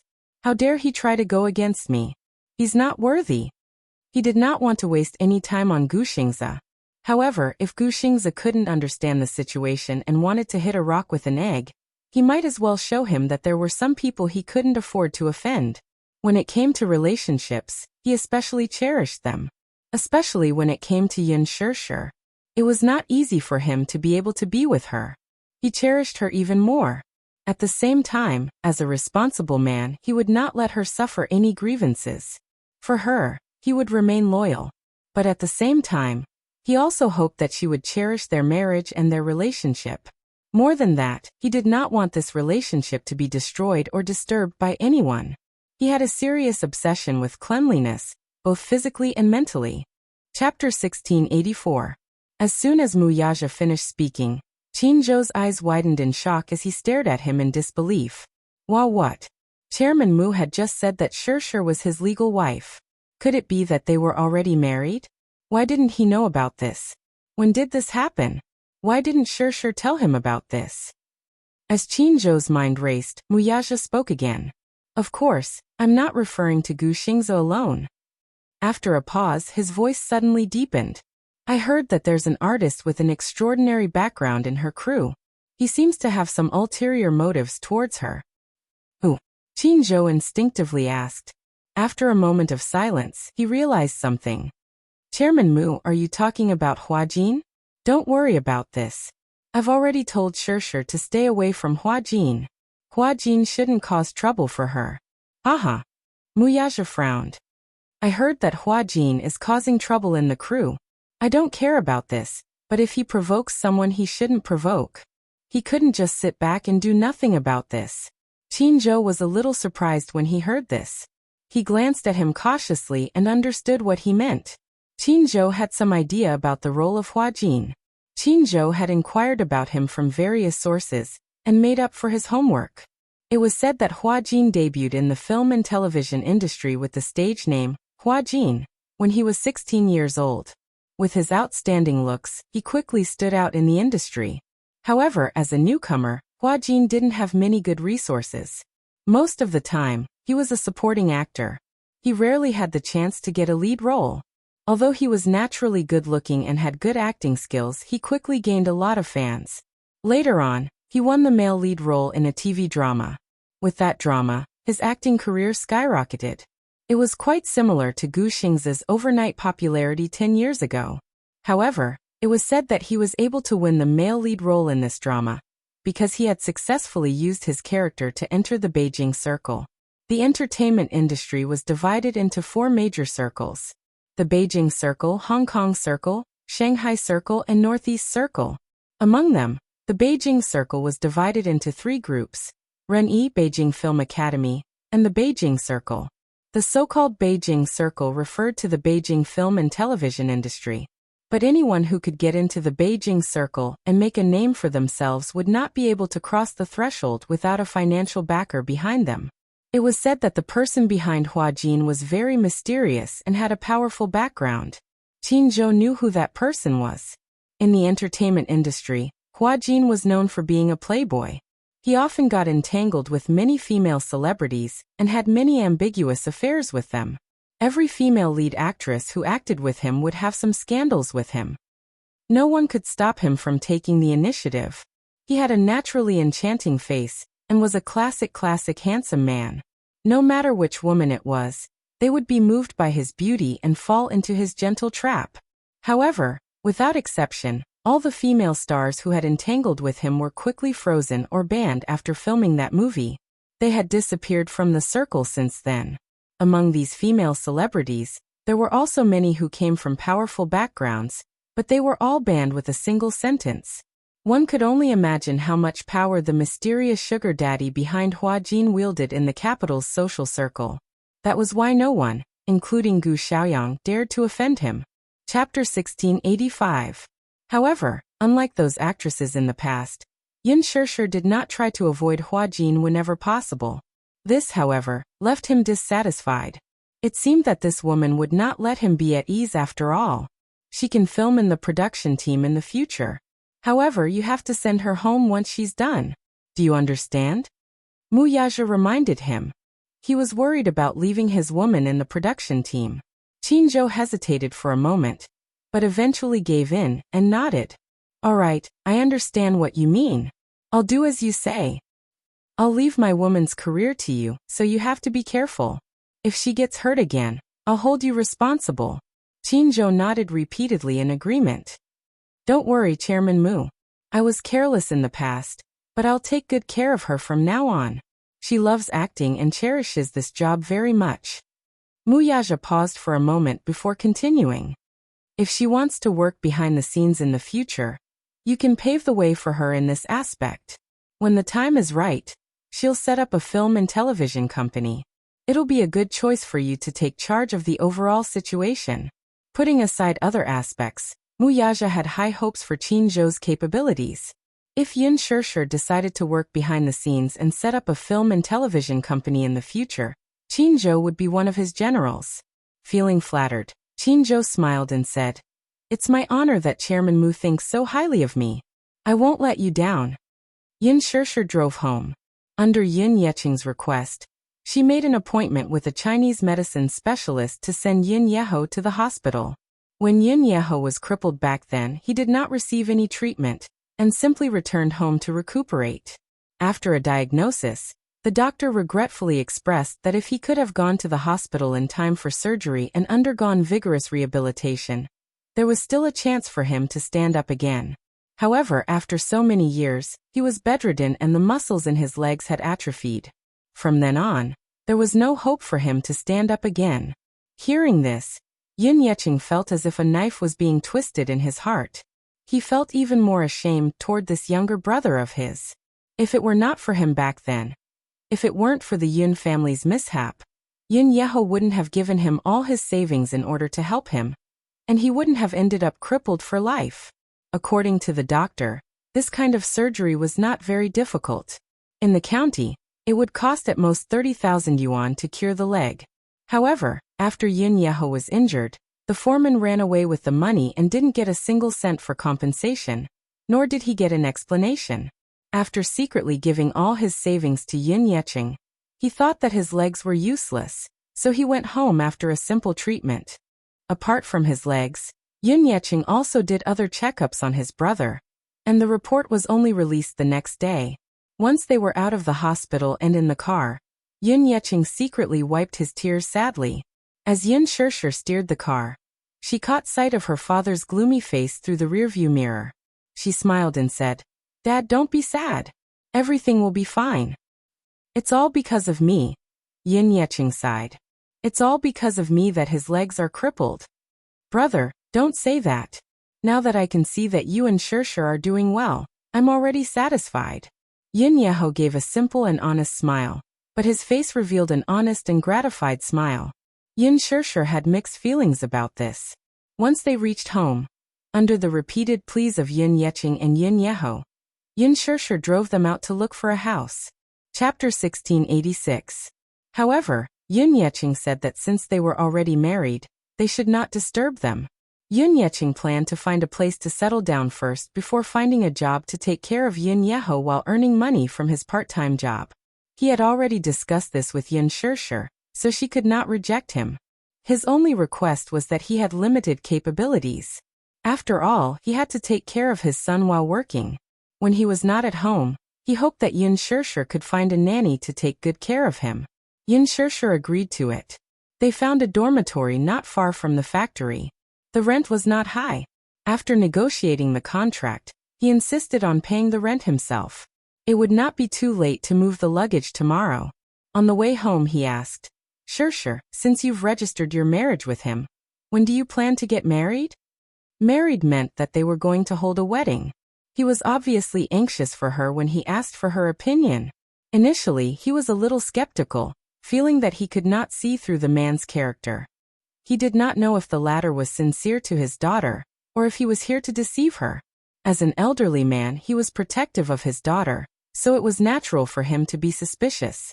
However, when he found out today that this lad had brought Yun Shishir to the Civil Affairs Bureau to register their marriage, he understood everything at once. This lad was probably using his actions to declare to him that he was sincere to his daughter, because of his suspicions and probing yesterday. At least he was responsible. Putting everything else aside, just this point alone was enough for him to fully approve of this female candidate. Yun Shishir was stunned for a moment before she said slowly, "Dad, I'm not ready yet. The matter of registering our marriage is very sudden. Even now, I still feel like I'm dreaming." She could not believe that she had really become Muyaja's wife. It was perfectly justifiable. She had never dared to dream of having a family. Now that this dream was about to come true, she began to worry about her gains and losses. It was not that she did not believe in Muyaja. She believed in his promise. It was just that, perhaps he was too perfect for her to believe that she could have him all to herself. Shishir, how can you think like that?" Yun Shishir disagreed with her statement and retorted, "You love to let your imagination run wild. Shishir, you are a good child. Father believes in you. You will definitely be happy in this life." Yun Shishir smiled shyly and was a little distracted. She couldn't help but imagine what her wedding with Muyaja would be like. Every girl had many beautiful fantasies about their wedding. She was no exception. Everyone hoped to be the happiest bride in the world on that day. She was even more so. Yun Yecheng muttered to himself as he urged, "Shishir, even if you're not in a hurry, you should get engaged first. An engagement ceremony is a must. Why don't I pick a good day for you to hold the engagement ceremony first? What do you think? I haven't asked for his opinion yet. When he comes back tonight, I'll ask him what he thinks." "Good child." Yun Yecheng nodded approvingly. Husband and wife should be like this. They should discuss everything. You can ask for his opinion later and see what he has in mind. Chapter 1687. As he spoke, his face was flushed with happiness. It was as if Shishir's engagement was happier than him marrying off his daughter. Yun Yeho liked Shishir very much. Perhaps, from a certain point of view, he liked and doted on her more than his two daughters. It wasn't that he was biased, and his elbow was on the outside. It was just that humans were made of flesh. He loved his family, but he was not blind. There was no need to talk about Xiangyu. Yun Qingmiao and Yun Qinli, on the other hand, were unfilial. Therefore his heart was already dead and he did not miss his two daughters much. Both Yun Yeqing and Yun Yeho encouraged her to set the wedding date as soon as possible. The wedding might not be urgent, but the engagement ceremony must be held with dignity. Being able to personally hand his daughter over to a man he trusted could also be considered as fulfilling one of his wishes. As Yun Shishir agreed, she wondered if Muyaja had considered this matter, or if he had already made arrangements. That night, when Yun Shishir reached home, she gave Muyaja a call. However, the other party said that he still had some matters to attend to and might be back late, so they did not have to wait for him for dinner. His voice was deep and hurried over the phone, and there seemed to be someone else talking on the other end. It seemed that he was in a meeting. He was probably the only one who had the privilege to pick up the phone in a meeting when there was no one around. And he didn't hide it from anyone. She could not help but mutter inwardly, "Why are there so many meetings?" Just as she finished muttering, she was stunned for a moment before replying, "You go ahead with your work." With that, she hung up the phone. After hanging up the phone, Yun Shishir felt a sense of emptiness in her heart. Suddenly, she felt a little disappointed. Today was their wedding day, after all. They had happily collected their marriage certificate in the morning. And at night, she was eagerly waiting for her newlywed husband to come home for dinner. However, he said that he would be busy with work and would be back late. Inevitably, she felt a little disappointed. She had become a lookout for her husband. However, despite her disappointment, she was not dissatisfied. After all, he had pushed aside all his work for the past 2 days for her sake. It was indeed a waste of time to focus on all his work today. It could not be helped that he would be back late. This was his job, and she should respect it. Just like how he respected her work. Yu prepared dinner, and the whole family enjoyed it in harmony. While Yun Yeqing was full of praise for Yu's culinary skills, he also reproached Yun Shishir for making him do the housework at such a young age. Yu retorted, "Grandpa, you can't talk about mommy like that. I volunteered to do the housework. I'm very willing to do housework for mommy. I feel very satisfied to be able to share her burden." Yun Yeho was touched by his son's obedience and couldn't help but compare the two of them in his heart. Yu was only 7 years old, but he was already so sensible and filial. Look at his 2 daughters. Sigh. Forget it. It was the father's fault for not teaching the child well. She couldn't blame anyone. Looking at the obedient Yu, she could only be envious. After dinner, Yu and Xiaoyichen went to the kitchen to clean up the mess. Under Yu's guidance, Xiaoyichen gradually developed hands-on skills. Washing the dishes and mopping the floor were no longer a problem for him. He could even clean up very well. Yun Shishir then tidied up the living room and study. In the blink of an eye, it was already late at night. After coaxing the children to sleep, Yun Yeqing also took care of Yun Yeho. Chapter 1688. It was already 8 o'clock. She was still worried, so she made another call. Actually, she hesitated for a long time about whether she should make this call or not. What if he was still busy? Would she be disturbing him? However, she really wanted to know if he was still busy. Hence, she mustered up her courage and dialed his number. Muyaja picked up the call. He would never miss any of her calls, no matter what he was doing. It had become a habit for him to pick up her calls in a timely manner. Over the phone, Muyaja's voice sounded slightly tired and hoarse. From the sound of it, he seemed to still be in the middle of a meeting. Still in a meeting. A meeting that lasted from 5 o'clock to 8 o'clock. Yun Shishir sighed again and again. Muyaja said, "I'll probably be very late. You should rest first. Don't wait for me. Come back early." After Yun Shishir finished speaking, she hung up the phone and sat on the sofa in the living room. Although she was very sleepy, she didn't feel like going back to her room to rest at all. Just today alone, she really wanted to wait for him to come home. However, this phone call had also taught her the meaning of putting herself in someone else's shoes. The process of maturity was gradually learning to put oneself in someone else's shoes. Now, it turned out that waiting for him to come home was such an anxious and uneasy matter. It turned out that she was really worried and missed him when he came home so late. Similarly, she had been on set for so long and rarely called him in half a month. He must have missed her that much too, right? Hence, on the night of the proposal, before they even entered the hotel, he had hugged her so tightly. It was as if he had poured all the longing that he had accumulated for more than half a month into his arms. He couldn't bear to let go. He had hugged her into the room and entered her so eagerly. He had been hungry for more. He must have missed her so much that he had gone crazy all night. When she thought about it this way, she had really gone overboard. No matter how busy work was, it couldn't be an excuse to neglect home. That was why he had asked her not to work and to stay at home so that he could take care of her. She actually didn't understand what he meant. As Yin Shirshir thought about it, she felt extremely guilty. She hugged her knees and buried her face in her arms. She felt so bad that she wanted to cry. Looking out the window, it was already late at night. But the more she waited, the less sleepy she felt. The waiting time was so long, minute by minute, second by second. It was as if the clock had been delayed. Even though it felt like a century had passed, only a quarter of an hour had passed. She blamed herself for being so pretentious. They had just met in the morning. How could she miss him so much in just half a day? When she was on set, had he also waited for her so bitterly? Yin Shirshir could not help but imagine a scene in her mind. In the meeting room, Muyaja sat at the head of the table. He looked exhausted, but he still sat up straight and listened to the meeting report. Just thinking about it made him feel tired. Even if he didn't do anything, his body wouldn't be able to take it after sitting in a chair for more than 4 hours. While worrying, he waited anxiously. Until midnight, at 10:30, there was the sound of car horns outside the door.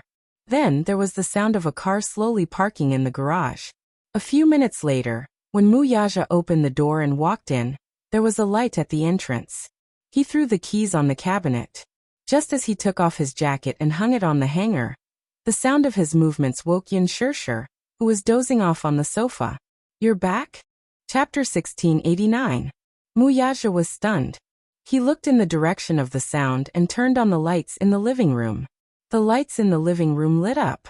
She had been in the dark for a long time, so she couldn't adapt to the sudden bright light. She covered her eyes, and the dazzling light made her more clear-headed. She hurriedly pulled on her slippers, stood up and said somewhat uneasily, You're home. I've been waiting for you for a long time."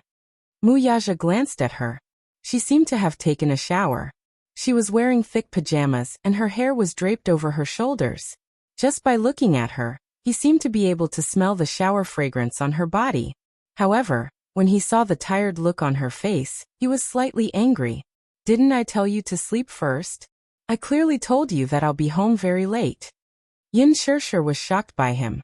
She didn't expect that after waiting for so long, he would be so angry that he would reprimand her. For a moment, she didn't know what to do. She stood there uneasily, afraid that any movement would anger him. What's wrong with you?" He gave off a feeling that he was very irritable. When Muyaja saw that she seemed to be frightened, he immediately kept the cold expression on his face. He looked away and calmed down. He explained, "I didn't mean to scold you. I'm just a little tired. I'm a little angry to see that you've been waiting for me for so long." After that, he sat down at the dining table with a tired face. However, his complexion was a little bad. "I'm sorry to have worried you." Yin Shirshir paused. She saw that he was frowning, his face was pale, and his eyebrows were tightly knitted. She couldn't help but feel nervous. "What's wrong?" Yin Shirshir went up to him and said, "You don't seem to be feeling well." Muyaja didn't force himself and said, "My stomach hurts a little." The meeting at 4 in the afternoon lasted until 10. Because of a conflict in a case, the meeting was in a deadlock. Even when the meeting ended, they couldn't resolve it perfectly.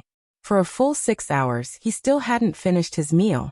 When the meeting ended, he didn't feel well, so he didn't stay in the office and drove home. When Yin Shirshir heard that his stomach wasn't feeling well, she asked worriedly, "Did you not have dinner?" "Yes. He only ate a little for lunch." His schedule from today to tomorrow was packed, and he had no time to think about dinner. When Yin Shirshir heard this, she immediately said, "Wait, I'll cook some noodles for you." Mu Yaja looked up and wanted to stop her, but she had already rushed into the kitchen, turned on the lights, and started the fire. He took a few deep breaths and then smiled. Even though he felt a little heartache and a little angry when he saw that she had to wait for him so late at night, but to be honest, there was someone silently waiting for him when he returned in the middle of the night. Moreover, she considerately left a lamp on for him. This kind of feeling was both warm and blissful. There was a kind of warmth of home. Warmth. He hadn't used that word in a long time. However, this woman gave him such a feeling. Warmth. This was probably the greatest meaning of marriage. To be able to spend the rest of his life with the woman he loved was the happiest thing in the world. Everything else wasn't important. 15 minutes later, Yin Shirshir brought out the noodles. After she presented it to him, she sat down opposite him and rested her chin on her hands. She smiled and said, "Eat. Try my cooking. You said that you've improved." Chapter 1690. Yin Shirshir stared at him in a daze. She liked looking at him like this. He was so handsome when he smiled. The moment he lowered his head, he was gentle and dashing. At that moment, she felt a surge of emotions in her heart. This is my man. This is my husband, my hubby, the person I'm going to spend the rest of my life with. At this thought, she suddenly recalled Yin Yeching's words. He urged her to ask him when the marriage was going to be settled. Yin Shirshir knitted her brows. She wanted to ask, but when the words reached her lips, she swallowed them back down. Somehow, she felt that if she were to ask that, she would appear a little too unreserved. While she was letting her imagination run wild, Mu Yaja had already finished half a bowl of noodles. He ate quietly and elegantly. Even in such a sophisticated environment, he did not make a single sound. He was just like an upper-class aristocrat. She did not notice it at all. When she turned to look and saw that he had already eaten so much, she hurriedly asked, "How is it? Is my culinary skills okay?" He simply replied, "I'm not commenting." Yin Shirshir. Why? Is my culinary skills bad? Mu Yaja raised his eyes to look at her, and then reluctantly said, "The taste is not bad." Not bad, not bad, not bad. These three words were the most typical perfunctory words. Yin Shirshir instantly deflated like a balloon. She felt that she was still far from being a virtuous wife. What's wrong? Mu Yaja saw the disappointment in her eyes and smiled. I thought that you've already accepted your lack of talent in cooking. Don't you know that your words are very hurtful? Mu Yaja nodded seriously. The truth is usually hard to listen to. Yin Shirshir said angrily. If it's not good, then don't force yourself to eat it. With that, she reached for the bowl. Mu Yaja grabbed her hand. What are you doing? Yin Shirshir pouted. Didn't you say that my culinary skills are terrible? Then don't force yourself. Since it's so hard to eat, then don't eat it. Mu Yaja said. You stupid woman. You don't know anything else, but you're good at distorting the meaning of others. Yin Shirshir retorted. Then what do you mean? I didn't say that your culinary skills are terrible. I only said that your culinary skills are average. After all, compared to Yu Yu's superb culinary skills, his mother's culinary skills, which were considered mediocre, could hardly catch his eye. Sorry, I don't have any culinary skills. With that said, she made a move to snatch the bowl. Mu Yaja refused to let her go though. He exerted force in his arm and pulled her into his embrace. Shirshir's Yin, Shirshir's at Shirshir at Mu, Mu at Shirshir at Mu's Shirshir was Shirshir's Mu was Mu. He lowered his head and gently held her face. His thin lips curled into a smile, but it was an extremely doting smile. Madam, he spoke softly and called her so gently. His mellow and slightly hoarse voice was like a fine wine that had been sealed for half a year. It was extremely magnetic, and anyone who heard it could not help but be intoxicated. Yin Shirshir's heart stopped for a moment. Even though there was no trace of it in his voice, there was still an undetectable tenderness. This tenderness was unprecedented. And because of those two words that were extremely intimate, it added a sense of indulgence. Yin Shirshir was stunned. He saw that she was stunned and was slightly displeased. Why? You don't like this name? No. Chapter 1691. Why wasn't she reserved at all? He was just trying to scare her, but she was actually so. Yin Shirshir's face turned slightly red, but she was a little shy. She gently bit her lips and then said shyly, "Hubby, are you done eating?" Muyaja smiled. He liked to see her shy look the most, especially when she was in his arms. Her shy expression was like a shy flower bud waiting to bloom, beautiful as ever. He lowered his head and whispered into her ear, "I'm done eating." His warm breath brushed against her ear. It was hot and itchy, and he couldn't stop rubbing against her. She pushed him and struggled for a moment before squirming out of his arms. Then she glared at him coquettishly, picked up the bowl, and walked into the kitchen. Muyaja got up and followed her into the kitchen. There was a warm light in the kitchen. Yin Shirshir put the bowl in the sink and started to wash it. He walked behind her and gently hugged her waist. He rested his chin on her shoulder and quietly watched her wash. Beside his ears was the sound of the warm water flowing quietly. His eyes were half opened. His tense mood for the entire day was finally relieved at this moment. "Hey, can you not lean on me?" Yin Shirshir said gloomily. "What's wrong? It's so heavy." Yin Shirshir paused and complained, "Hubby, are you too thin? It hurts when your chin pokes me." Muyaja deliberately went against her and used more strength. It hurt so much that Yin Shirshir sucked in a breath of cold air. She finally understood that having a sharp chin that could poke people to death was not a joke. Muyaja didn't have an oval face, but his facial features were well defined. His chin was thin and his lines were proud. It hurt a little when he leaned on her shoulder. "Go take a shower first. I'll tidy up." "Okay." With that, Muyaja went into the bathroom. Yin Shirshir returned to the room after washing the dishes. She put the pajamas in the bathroom and returned to the bedroom. Half an hour later, Muyaja entered the room in a bathrobe. "Hubby, come here." Yin Shirshir sat at the head of the bed and waved at him. When he came closer, she stretched out her arms and hooked them around his shoulders like a lazy cat. When he sat on the edge of the bed, her soft body leaned on him. A pair of white wrists clasped onto his shoulders, and her tender little face incomparably rolled up the curtains and pressed against his shoulder. She just hugged him like this but didn't say anything. In this tranquil moment, holding him made her feel incomparably at ease. Time was peaceful. She was extremely satisfied, so she couldn't help but rub her face against his shoulder again, and again like a spoiled kitten. Her jet black hair was draped over his shoulders. It was as smooth as the finest brocade. It was unbelievably beautiful. Immersed in this beautiful moment, even his heartbeat calmed down for a moment. She was so adorable and charming. In his eyes, she was pleasing to the eye. Just looking at her made him think that he should love this woman even more and hold her in the palm of his hand. He couldn't let her suffer the slightest grievance. He wanted to give her the best of everything in the world. Even the stars in the sky, he wanted to pluck them down and present them to her. The best decision he had ever made in his life was to marry her. Chapter 1692. "Madam, have you thought about our wedding?" he asked gently, taking the initiative to bring up this topic. She was a little surprised as she lifted her head and looked at him. She had thought that the reason why he had asked her to register their marriage today was just a spur-of-the-moment decision. After registering their marriage, he had immersed himself in work and only returned home very late.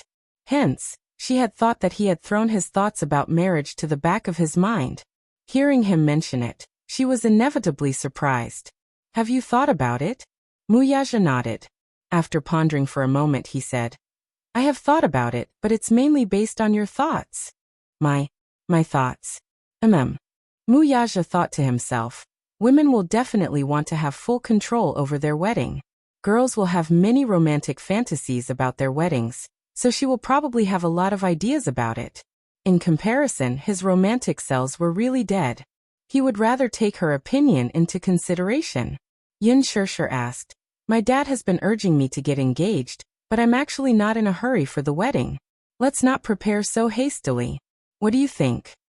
Muyaja nodded. "I'm actually not in a hurry for the wedding.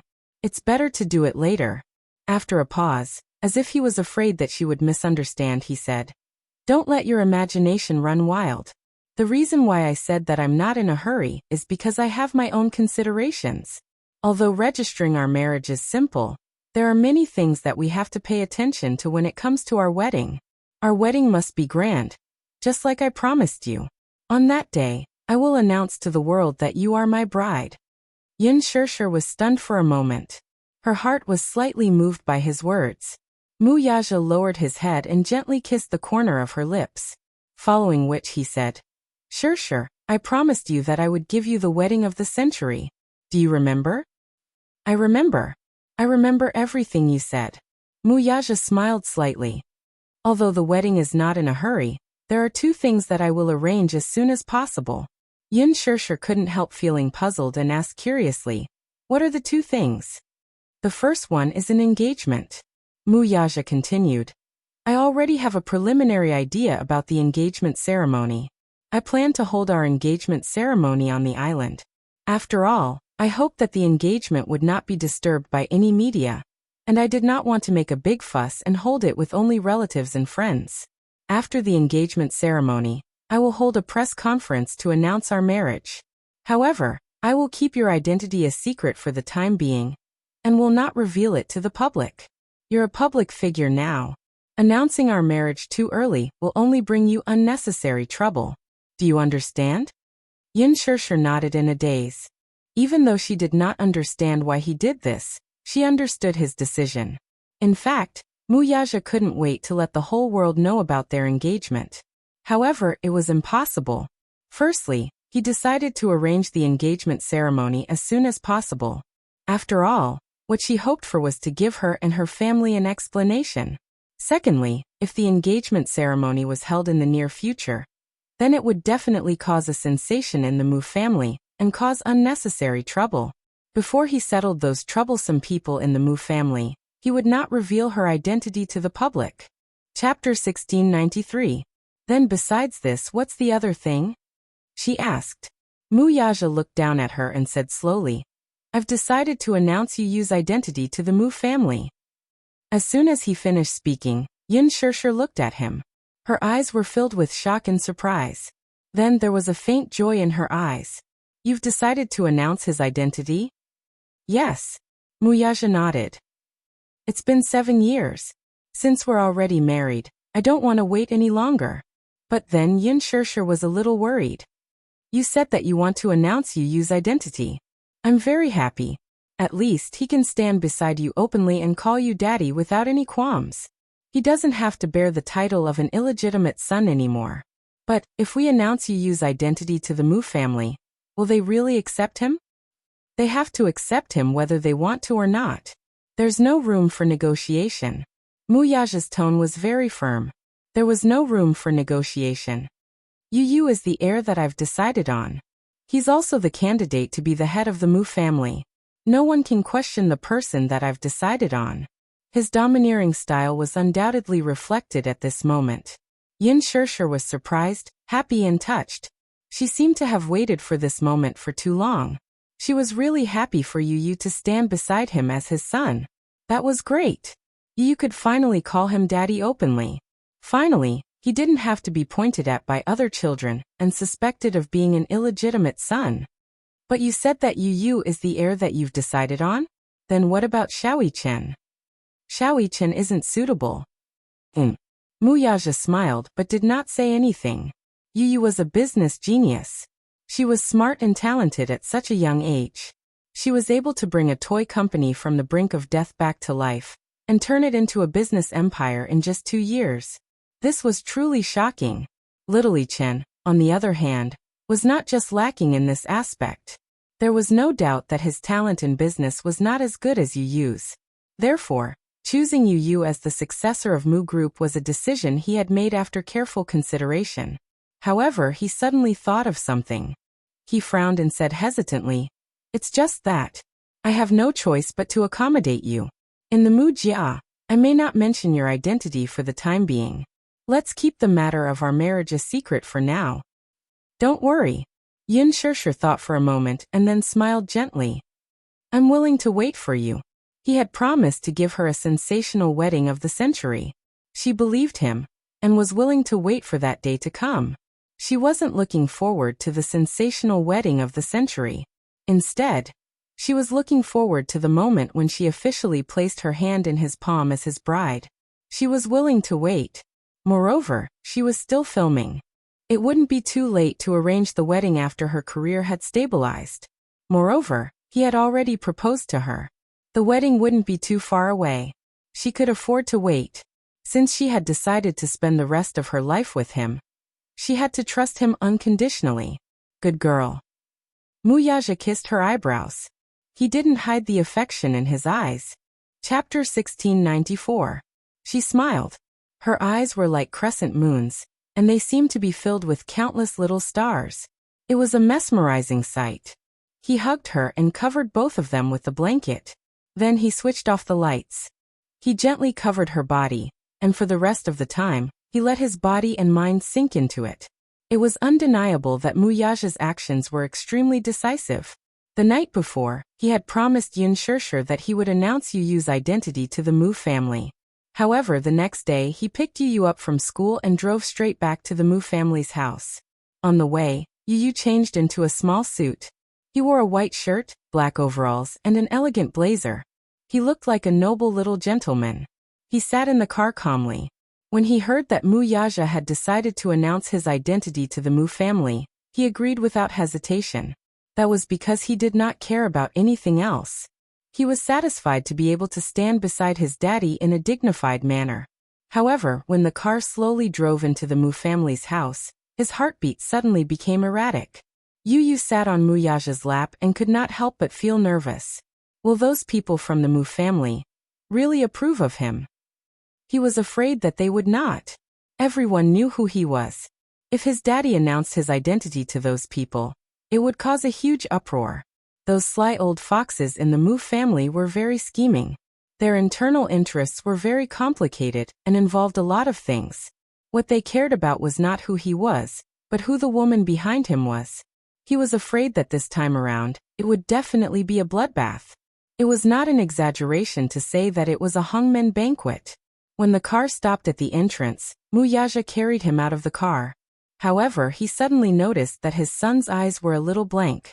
His little hands were cold and sweaty. What's wrong? Nervous? He could not help but tease him. Nervous? When Yu Yu heard that, he broke into a smile. His eyes were deep. Daddy, you're joking. How could he be nervous? Haha. My son is not someone who has stage fright. Muyaja smiled and carried him into the main hall of the Mu family's main residence. At this moment, all the members of the Mu family, as well as the elders of the side branches, were present. Mu Xing was there too. However, he had been recuperating in the villa recently. Yesterday, when he found out that Muyaja had something important to announce in public, and even gathered all the important figures of the Mu family, he also wanted to be there to see what was so important to announce.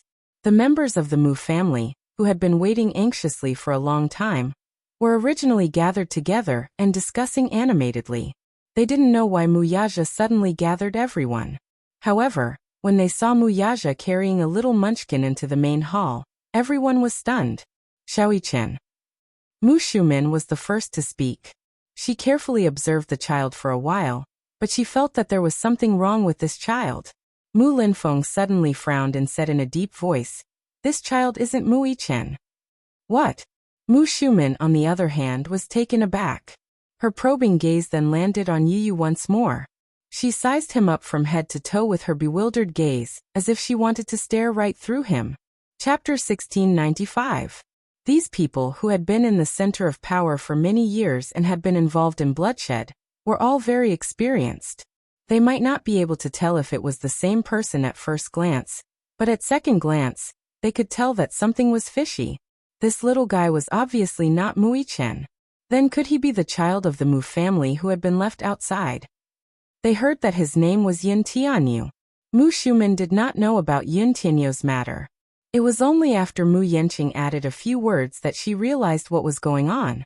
However, this was followed by a sense of vigilance. This child was an outsider in her eyes. She would not accept it.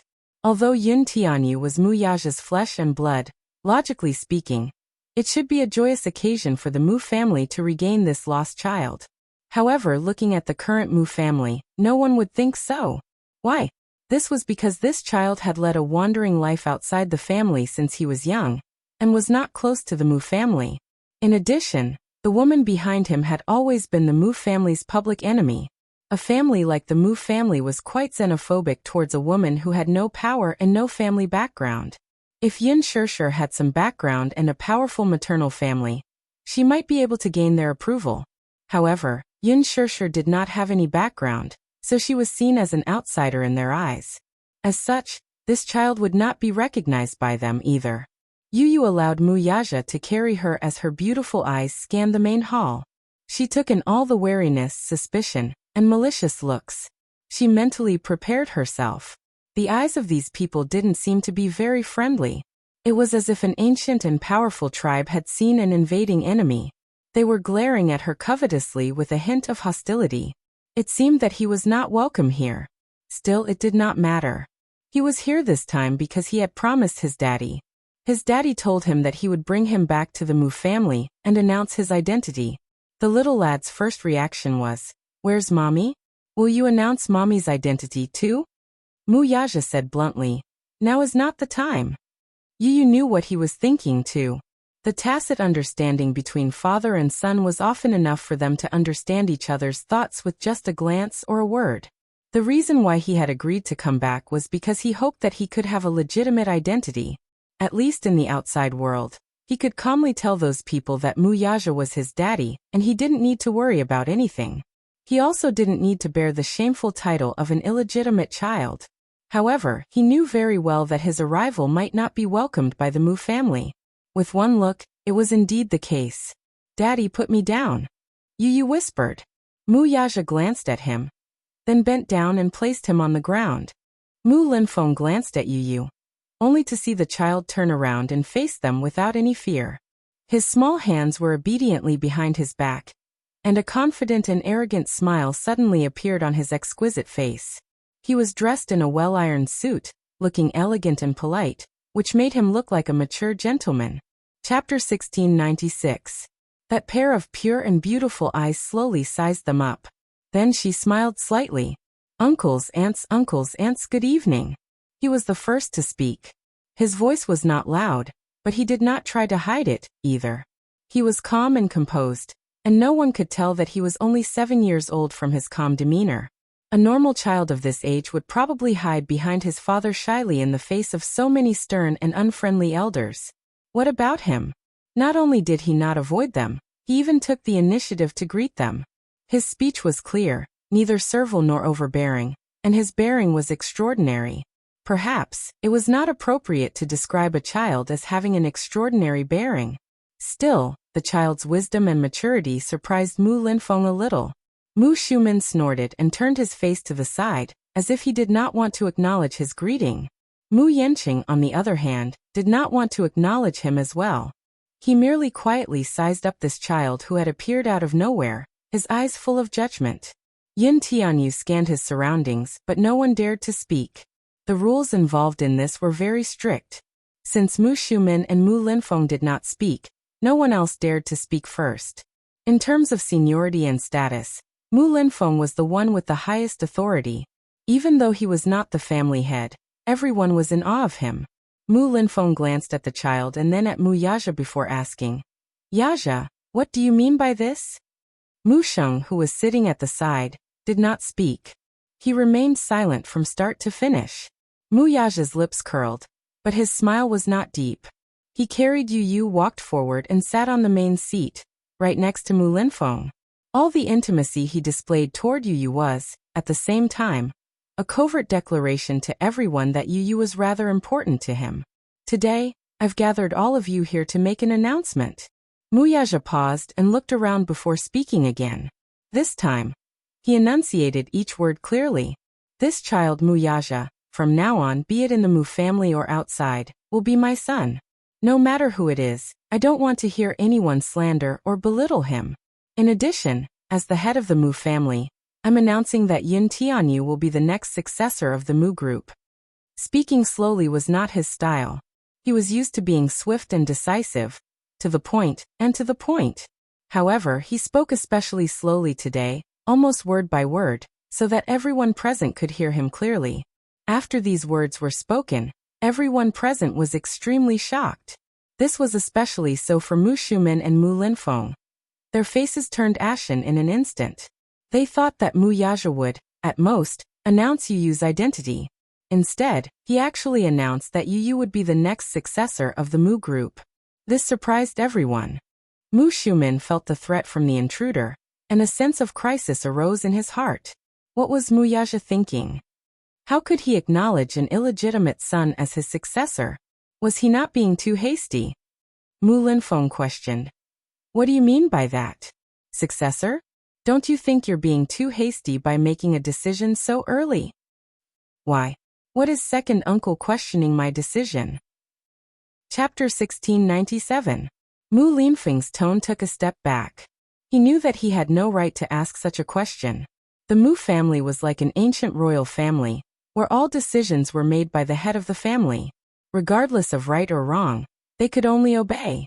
Seniority was seniority. Power was power. Even though Mu Linfeng was his elder, Mu Yaja was now the family head, so he had no right to question his words. It was just that Mu Yaja could not interfere with his decision. Mu Linfeng did not approve of Yu Yu from the bottom of his heart. Hence, even though he did not say anything, his expression was still unpleasant. Yu Yu saw this and snorted inwardly. He did not care whether Mu Linfeng approved of him or not. This included everyone present. Mu Shumin gritted his teeth with hatred in his heart. His face was ashen. After a moment of silence, she said, Yaja, let's not talk about whether we approve of this child or not for the time being. Just like what your second uncle said, isn't it too hasty to appoint a successor so soon? The successor of the Mu family isn't something you can appoint just because you want to. You have to see if this child is worthy of the title, and if he is outstanding enough. As soon as she finished speaking, Yu Yu looked at her. However, his gaze deepened in an instant. Daddy, how should I address this person? Mu Yaja replied, according to seniority, you should call her grandaunt. He smiled slightly and asked politely yet sharply, hello grandaunt. May I ask what kind of criteria are used to determine the successor's qualifications? Mu Shumin was momentarily at a loss for words. Yu Yu smiled and sat on Mu Yaja's lap with a slightly gloomy expression. It seems that I'm not very popular in this family. However, I'm not here for anyone's approval. Neither is it for the status of the Mu family's successor. Whether you approve or not, it has nothing to do with me. Looking at their faces, it was as if his appearance would threaten their interests. Indeed, the Mu family's internal interests are very tied up. Everyone was like a lion, ambitiously protecting their own territory. Facing the invaders, they were all eyeing them covetously. A threat? That would depend on whether or not he cared about the inheritance of the Mu family. He was very happy that his father had chosen him as his successor. At the very least, his father approved of him. However, this did not mean that he would accept the right of inheritance. Yu Yu sat there with a frightening maturity and a frightening aura around him. Even though he was just a child, he gave off an intimidating aura. Forgetting his age, I revere him from the bottom of my heart. Mu Linfeng snapped back to his senses, feeling a little embarrassed. Just now, he was actually intimidated by a child. Outrageous. Yu Yu, let's have some tea with the elders. Mu Yaja took care of her. At this moment, a servant came over with a cup of tea. Disdain was disdain, but the rules still had to be set. Under Mu Yaja's lead, Yu Yu served tea to the elders in an orderly manner. Mu Xing received the tea from him and placed his trembling hand on the back of the boy's hand. With a smile, he said, Yu Yu, welcome home. He really liked Yu Yu and had high hopes for him. When he grew up, he might not be inferior to Mu Yaja at all. He was not worried about the ostracism of the rest of the family. Chapter 1698. Thank you, great-grandpa. Yu Yu sweetly thanked him. Since Mu Sheng had accepted his offer of tea, the rest of them naturally had no right to reject it. When Yu Yu walked up to his uncle with a cup of tea in his hand, he looked up and saw the old man and the young man exchanging glances with each other. Yu Yu knew very well that Mu Linfeng did not approve of him. What about him, though? He did not approve of this uncle-in-law either. Even if he did not approve of him, the tea had to be offered. This was a rule that must be followed. Uncle-in-law, please have some tea. Yu Yu smiled and presented the tea in a manner that was neither servile nor overbearing. Mu Shumin stared nervously at Mu Linfeng. only to see him reach out to accept the tea offered by Yu Yu. The corners of his mouth twitched as he tried his best to suppress his anger. Was he going to accept the cup of tea? Second brother. She anxiously called out to him, only to receive a warning look from him. She hurriedly lowered her head and dared not say another word. Yin Tianyu. Is that your name? Yu Yu nodded and looked at him with smiling eyes. It's a good name. Mu Linfeng gave an ambiguous reply. He then took a sip of the tea and put it aside. His face, though, remained sullen from start to finish. After 2 rounds of toasting, both Mu Sheng and Mu Linfeng had accepted the tea, so the rest could not say anything else. When Yu Yu offered the tea to Mu Shumin's face twitched. He tried his best to soothe the discomfort in his chest, and forced himself to accept the tea calmly. He took a sip and hurriedly put it aside. The rest of the process proceeded smoothly. Mu Yaja led him, and like a lion cub who had just inherited a territory, he followed his footsteps closely as he patrolled his territory. After going through the rules once, Yu Yu stood in the middle of the main hall and bowed 3 times to each elder. Following that, he straightened his back. Calm and composed, he looked like a wise leader. It was impossible not to look at him in a different light. A smile flashed across the pair of black eyes that were like agates. Mu Linfeng's heart was suddenly shaken. This child would definitely have an extraordinary future. He felt a sense of crisis. On the way back, Yu Yu, who was sitting in the front passenger seat, could not hold back his laughter any longer and started giggling. Mu Yaja was affected by his laughter, too, as his thin lips could not help curling into a playful smile. Daddy, did you see Mu's expression? He looked pale the whole time. He was looking at me as if I was an invader. Then he tilted his head. That was fun. Yu Yu, from today onward, you are my legitimate son. No one will bully you in the future. Mu Yaja promised. Daddy, since I've entered the Mu family, should I change my surname? Yu Yu suddenly asked. Mu Yaja cocked a brow. Why? Don't you want to change it? Mu Tianyu. Yin Tianyu smiled. This name doesn't sound good to me. I don't want to change it. Is that okay? He then looked at him with a gentle smile. This surname has been with me for 7 years. I've been following Mommy's surname since I was born. My surname is Mommy's and I don't want to change it. Yin Tianyu sounded better. More importantly, this name was given to him by his mommy. Chapter 1699. According to the rules, you should change your surname. Mu Yaja paused, then smiled helplessly. But I'll leave it to you to decide whether you want to change it or not. Daddy, you're the best. Yu Yu smiled contentedly. She held Mu Yaja's arm and leaned forward to give him a peck. Daddy, don't worry. I won't let you down. He would become stronger. He would become so strong that no one would dare to underestimate him. No one would dare to underestimate his mommy. He told himself that he wouldn't have to wait too long for this day to come. On the other hand, the Mu family was in an uproar. Mu Shumin was furious. He slammed the table and threw a tantrum, not caring about Mu Linfeng's face at all. Second brother, are you really going to acknowledge this child as your own? He's a bastard, and the woman behind him is very ambitious. In my opinion, this time, that woman must be fanning the flames behind the child's return to the Mu family. She probably wants to return to the Mu family to seize power. When the child returns to the Mu family, the day she enters the Mu family's door will not be far away. This woman is really playing a big game of chess. I think this was her idea from the beginning to the end. Once that boy enters the Mu family and stabilizes his foundation, won't she be able to ascend to the top and enjoy glory and wealth forever? Second brother, are you really going to sit back and do nothing? No matter how angry Mu Shumin was, Mu Linfeng remained silent in his seat. His expression was cold, and it was obvious that he was unhappy. Second brother, why aren't you saying anything? Mu Shumin said angrily. Don't you think I'm right? Mu Linfeng slammed the table and stood up angrily. Do you think I'm the one who came up with this? You should stop talking. I don't have a clue about this matter at the moment, so I can't say anything. As he spoke, Mu Linfeng paced back and forth in the main hall with his hands behind his back. Mu Yanqing and Mu Shumin watched him nervously, holding their breaths. In the end, he stopped in his tracks and slowly said, "But there is something I want to say. It's easy for this child to enter the Mu family, but it's not that easy to stabilize the foundation."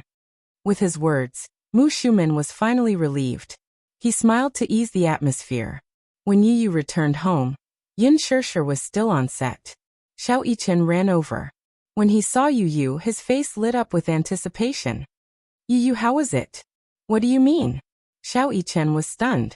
He glanced at Mu Yaja and then at Yu Yu. "Didn't Daddy say that he would bring you back to the Mu family today to officially announce your identity? It's just a process. There's nothing much to say." Mu Yaja didn't know whether to laugh or cry at his little adult demeanor. This child was truly a classic example of a little mischievous child. "All right. Go to sleep." Mu Yaja coaxed the two little fellows back to their room.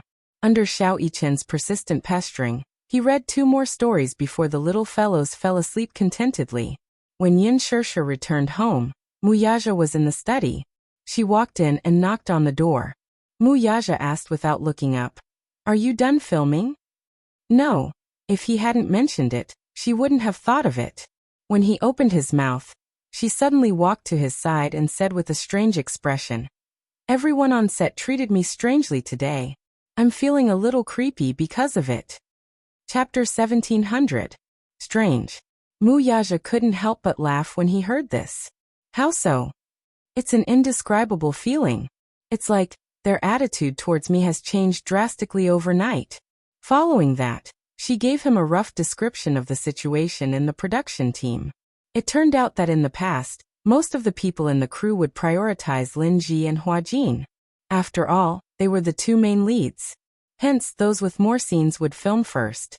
Whether it was the makeup artist, the stylist, or the stylist, the order was always Hua Jin first, followed by Lin Ji, and then the supporting roles. Hence, Yin Shirshir's scenes were especially slow. Sometimes there were 2 scenes prepared for the day, one for Lin Ji and the other for Yin Shirshir. Lin Ji would film first, and Yin Shirshir would do her makeup and styling in advance. She would wait for Lin Ji's scenes to finish before going on set. After filming, there would be a break. This was for the director and a few crew members to take a breather. This delay could take up to an hour. Sometimes, Lin Ji's scenes would not be completed if Lin Ji's scenes were slow. If she was unlucky, Lin Ji's scenes would take an entire day, and Lin Ji would have to wait until the next day to film. Hence, in that half a month, even though the schedule was tight, she had very little time to film. The real time was spent waiting for the set and memorizing her lines. Since she had nothing to do while waiting for the set, she memorized the script over and over again until she knew it by heart. However, this kind of filming was too boring. But for some reason, when she arrived at the set today, the stylist, makeup, costume, and props all rushed up to her. Not only were they attentive to her, but they also wanted her to do everything first. After that, what made her even more speechless was that the order was completely reversed. In the past, she was the one waiting for Lin Ji. Now it was Lin Ji's turn to wait for her. Lin Ji was so angry that she glared and questioned the crew members about why they allowed Yin Shirshir to film first. The latter replied that it was the director's orders, and they were just following orders. In a fit of anger, Lin Ji went to argue with Gu Xiaoyang, but in the end, he came back dejectedly. But because of this, no one said that Yin Shirshir had special privileges. Everyone became friendly to her. She started with the makeup. She would film the scene first. However, what made her better than Lin Ji was that she had memorized the script very well, her emotions were on point, and her acting skills were even better. Basically, everything went smoothly after she started acting. She passed the first scene with very few NGs. Even if she did, she would always pass the second scene. Director Gu was very satisfied. Yin Shirshir was very efficient. Within a day, she completed all 3 scenes on one set. Director Gu was overjoyed and gave her another 2 days off.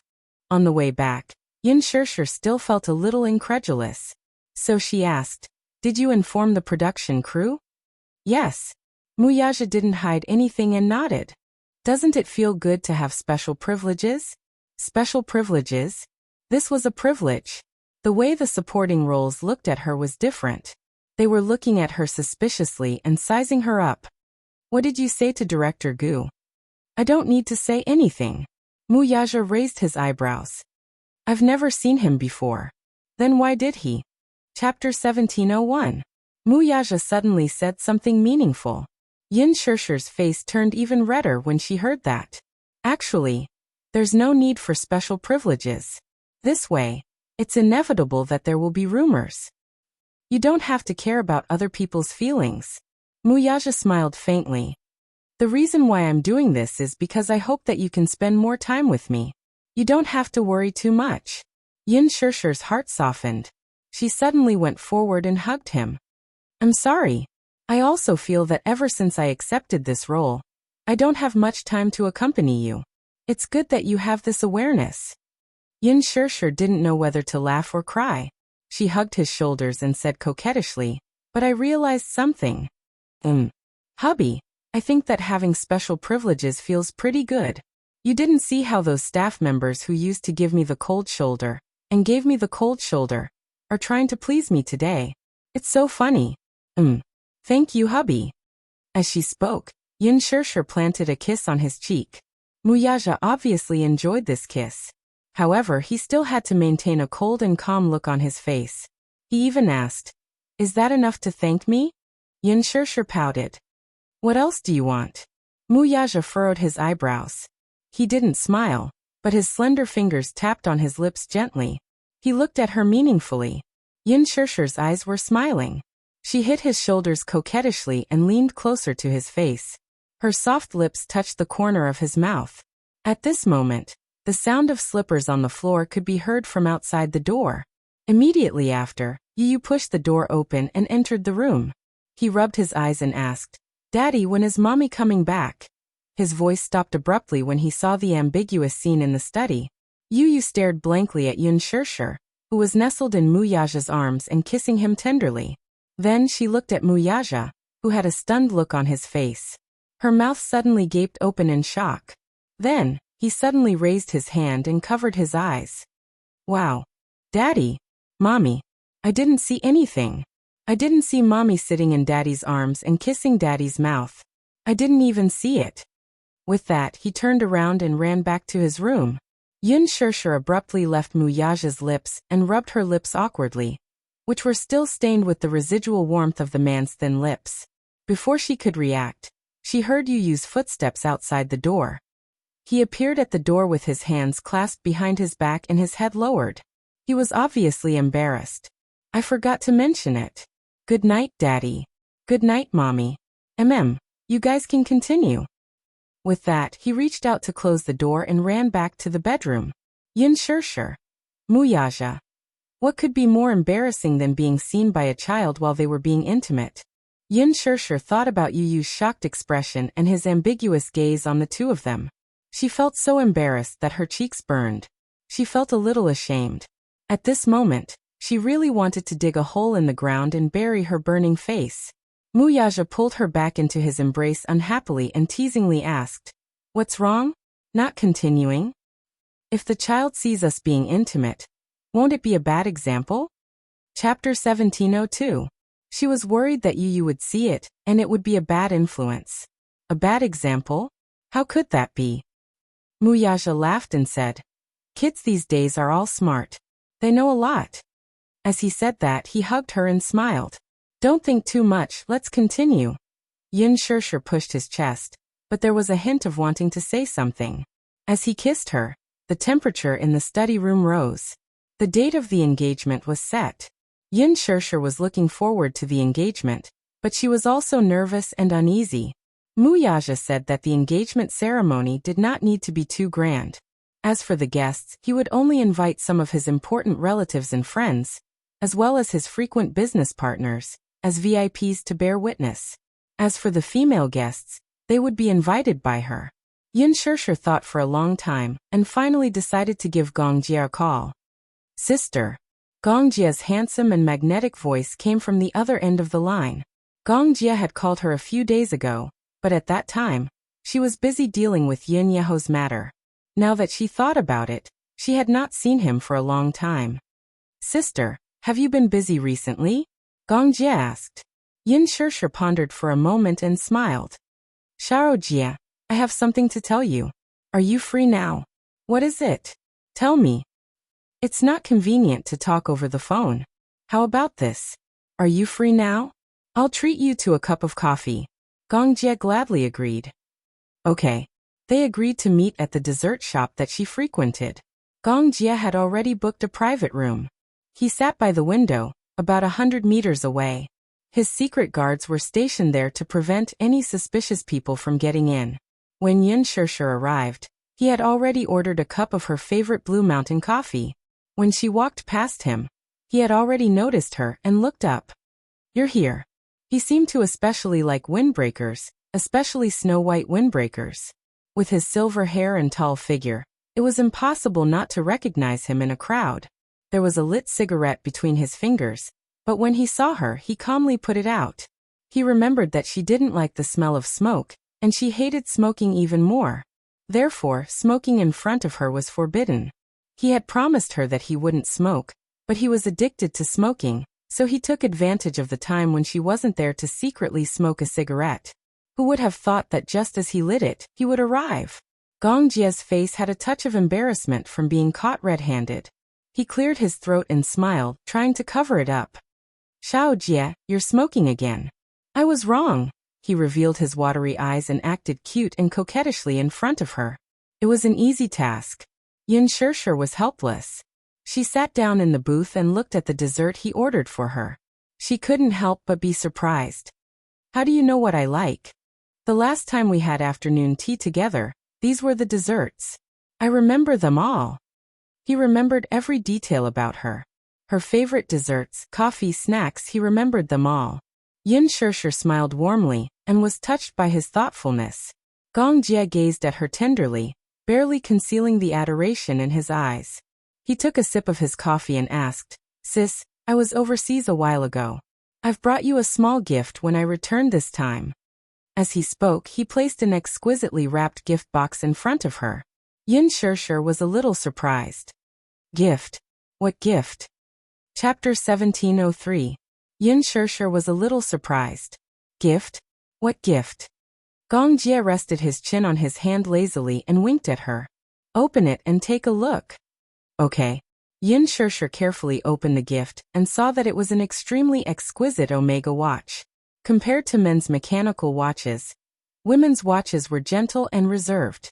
However, the ring of diamonds on the watch face was luxurious.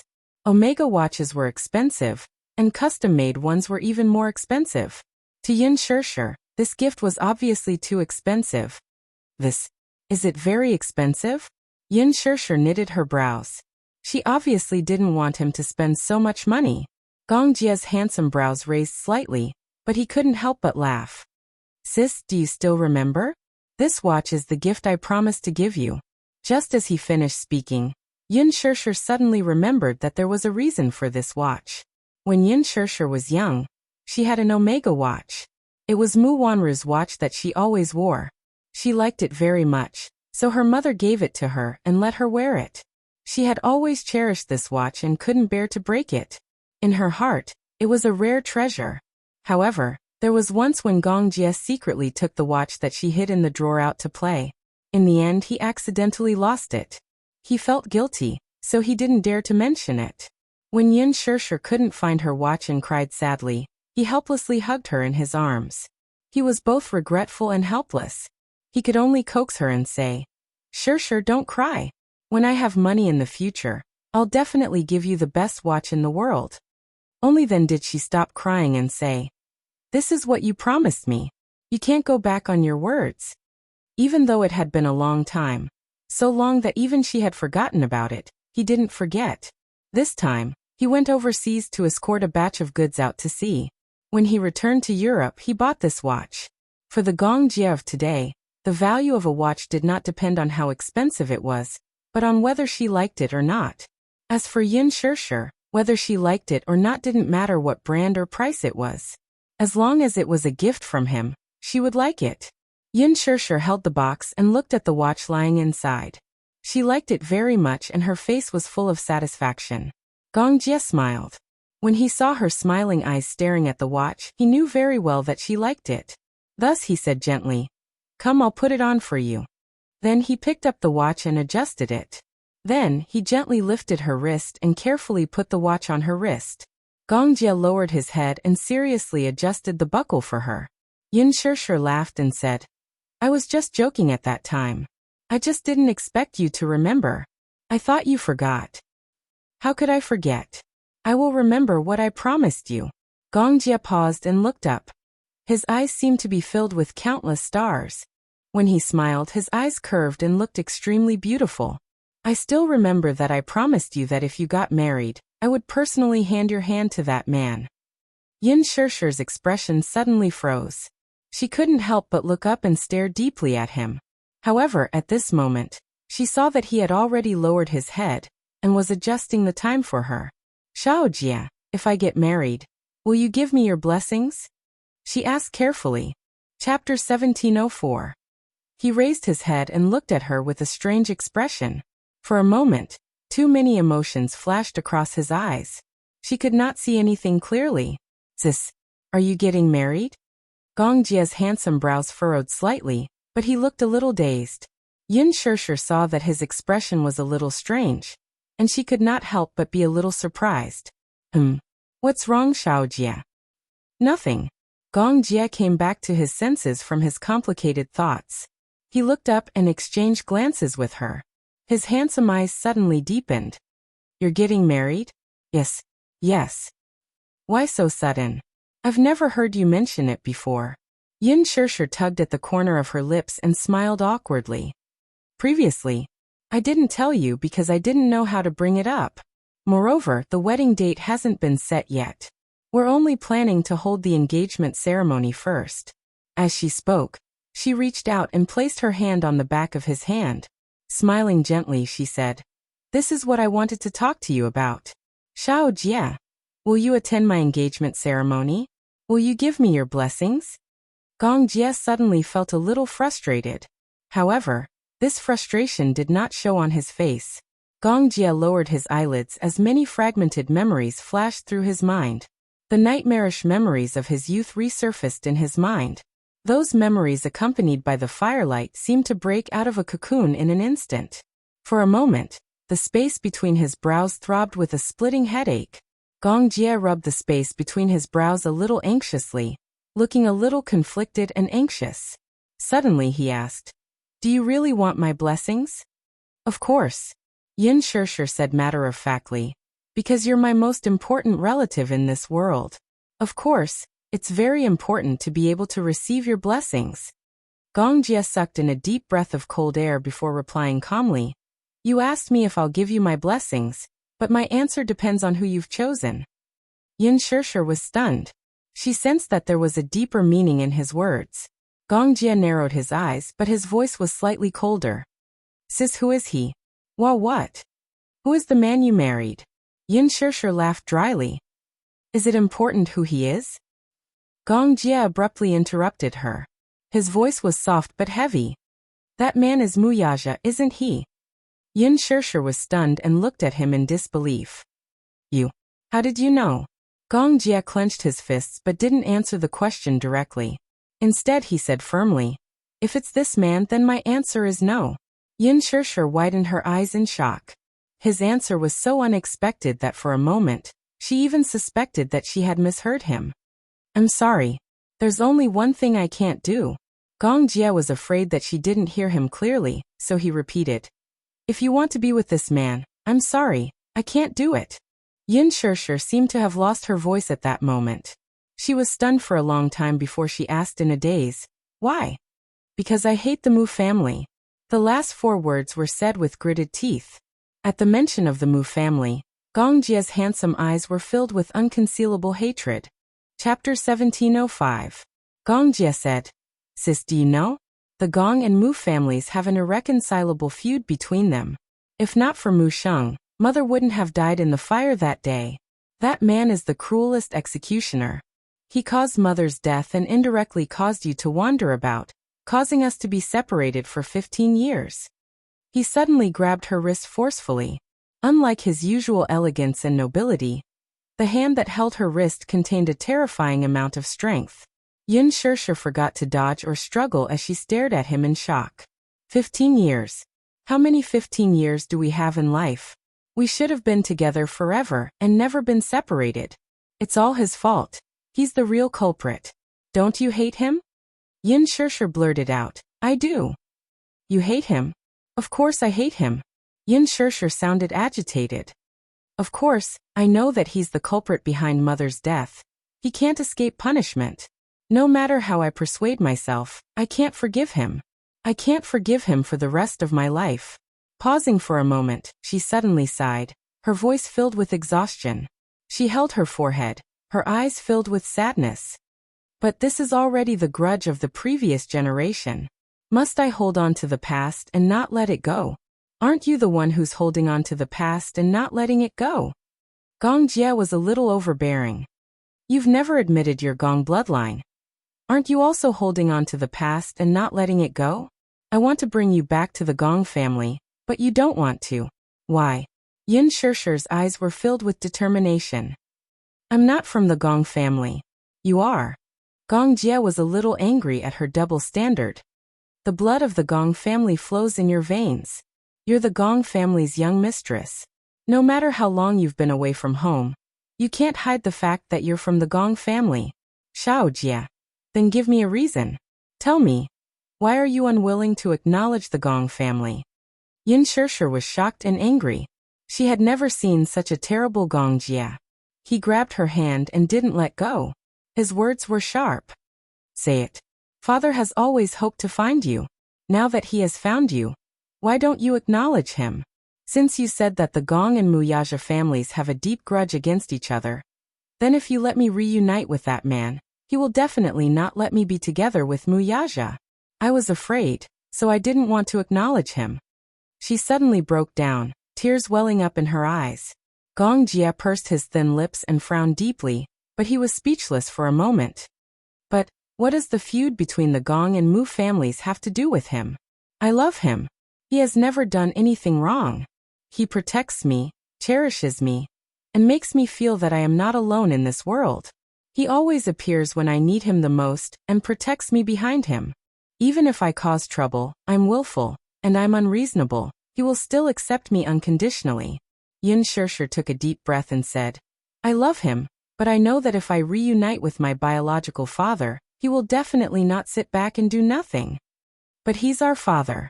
You shouldn't give up on reuniting with him for a man. Chapter 1706. Gong Jie was stunned. He frowned but did not say anything. Yin Shirshir slowly fell back into her seat. She lowered her head and her shoulders trembled slightly. Gong Jie said in a low voice, Sister, give up. Leave him, okay? Sister, it's impossible between you and him. Gong Jie sat down and placed his warm palm on the back of her hand. Come back to the Gong family with me. I'll make you understand that you deserve someone better. What's better? Yin Shirshir looked up and was puzzled. Shao Jie, tell me, what's the best? I can't answer you. You can't answer me because you've never loved anyone. Gong Jie was even more speechless. Indeed, in all these years he had never loved anyone. What was love? He did not understand. He did not understand why they had to get married. Why did they have to stay together for the rest of their lives? To him, women were just a vague and unfathomable existence. He's the best in my heart. No one can replace him. Gong Jie frowned. Are you sure he truly loves you? If he loves you, why did he not announce your marriage after acknowledging you Yu's identity? Yin Shirshir was shocked. Then anger flashed in her eyes. Are you investigating me? Gong Jie's face froze. How do you know so much? Yin Shirshir asked aggressively. Shao Jie, what do you do for a living? How do you know so much about some things? You told me that you have a company. What company is it? Gong Jie hesitated for a moment and said slowly, if you're willing to come back to the Gong family with me, I'll be honest with you. Honest? Yin Shirshir's eyes suddenly turned cold. So you've been hiding it from me all this time? Gong Jie. You actually hid the truth from me? Shao Jie, I trusted you a lot, but why did you lie to me? Yin Shirshir felt hurt and asked in disbelief. What are you hiding from me? She felt a chill in her heart. She had been looking forward to receiving her brother's heartfelt blessings for this meeting. However, What did he get in return? He actually hid it from her. I didn't. There are some things that I didn't want to tell you, because I didn't want to hurt you. You hurt me, and then you tell me that I don't want to hurt you? Don't these words sound a little pompous? Yin Shirshir took a deep breath. I trusted you and was willing to tell you everything, but you hid a lot of things from me. Good. Since you said that you trust me and are willing to tell me everything, then let me ask you. Gong Jie suddenly got up, held her shoulder, deep handsome eyes condensed her, not allowing her eyes to have a trace of room to dodge. What happened when you were 18 years old? Yin Shirshir froze as if she had been struck by lightning. He asked her what happened when she was 18 years old? But how should she answer him? How should she answer this question? Chapter 1707. Gong Jie paused for a moment and said, Sis, since I've found you, I have many ways to investigate your past. But I don't want to. I want you to tell me personally. Now tell me, what happened when you were 18 years old? You had a child out of wedlock at 18 years old. This shouldn't have happened. Why did it happen to you? He suddenly asked suspiciously, did he? No. Yin Shirshir suddenly interrupted him. It's not what you think. Don't let your imagination run wild. Then answer me. Gong Jie was a little nervous and uneasy. Sis, tell me what happened, okay? The child was born from a surrogate. Gong Jie couldn't react for a moment. Yin Shirshir felt greatly humiliated. In fact, she had never regretted the decision she had made that year. That was because the surrogacy incident had coincidentally brought her the most precious gift in her life. Yu was like the most precious gift God had given her. Therefore, no matter how humiliating it was to talk about it, she still didn't regret it. If she were 18 years old again, she would probably make the same decision again. However, even though she didn't regret it, for a woman like her to say it herself, it was inevitable that she would feel embarrassed. Therefore, when she said that the child was born from a surrogate pregnancy, Gong Jie was puzzled and didn't understand for a moment. Or rather, it could be said that he didn't think in that direction. It wasn't until he coldly repeated the word surrogacy twice in his heart that he suddenly realized what was going on. Surrogate pregnancy? He tried his best to lower his voice and asked her back. Is that what you mean by surrogate pregnancy? After a pause, he lowered his voice again. Why? Why did you do this? Suddenly, he thought of something and his voice suddenly became cold. Who forced you to do this? No one. Yin Shirshir explained. No one forced me. I did it willingly. You. When Gong Jie heard this, he was so angry that he was at a loss for words. Then he said bitterly, why did you do this? Why did he have to ruin himself like this? A girl who was as delicate as a flower at the age of 18 had become a surrogate mother for a strange man, gave birth to 2 children, and became a mother at such a young age. Why would such a ridiculous thing happen to her? Gong Jie was still in disbelief. Under his doubtful gaze, Yin Shirshir quickly regained her calm and rational expression. Slowly, pretending to be calm, she told him the whole story of what happened 18 years ago. She tried her best to be concise and comprehensive. She skipped over some insignificant chapters and explained the reason why she had made this decision to him from beginning to end. She had been mistreated in the orphanage since she was 9 years old, and her identity had been swapped. Ever since she was adopted by the Yun family, Yin Yeqing had treated her like his own daughter and doted on her. Ever since the Yun family went bankrupt, she had been forced to make a living. She also had a sense of responsibility. In order to share the Yin family's debt, she had made this decision on a whim. She had been pregnant for 8 months and had given birth prematurely. One child was born healthy and was taken away. The other child was born without breathing. Due to a freak combination of factors, she had raised them by her side. She recounted everything in detail,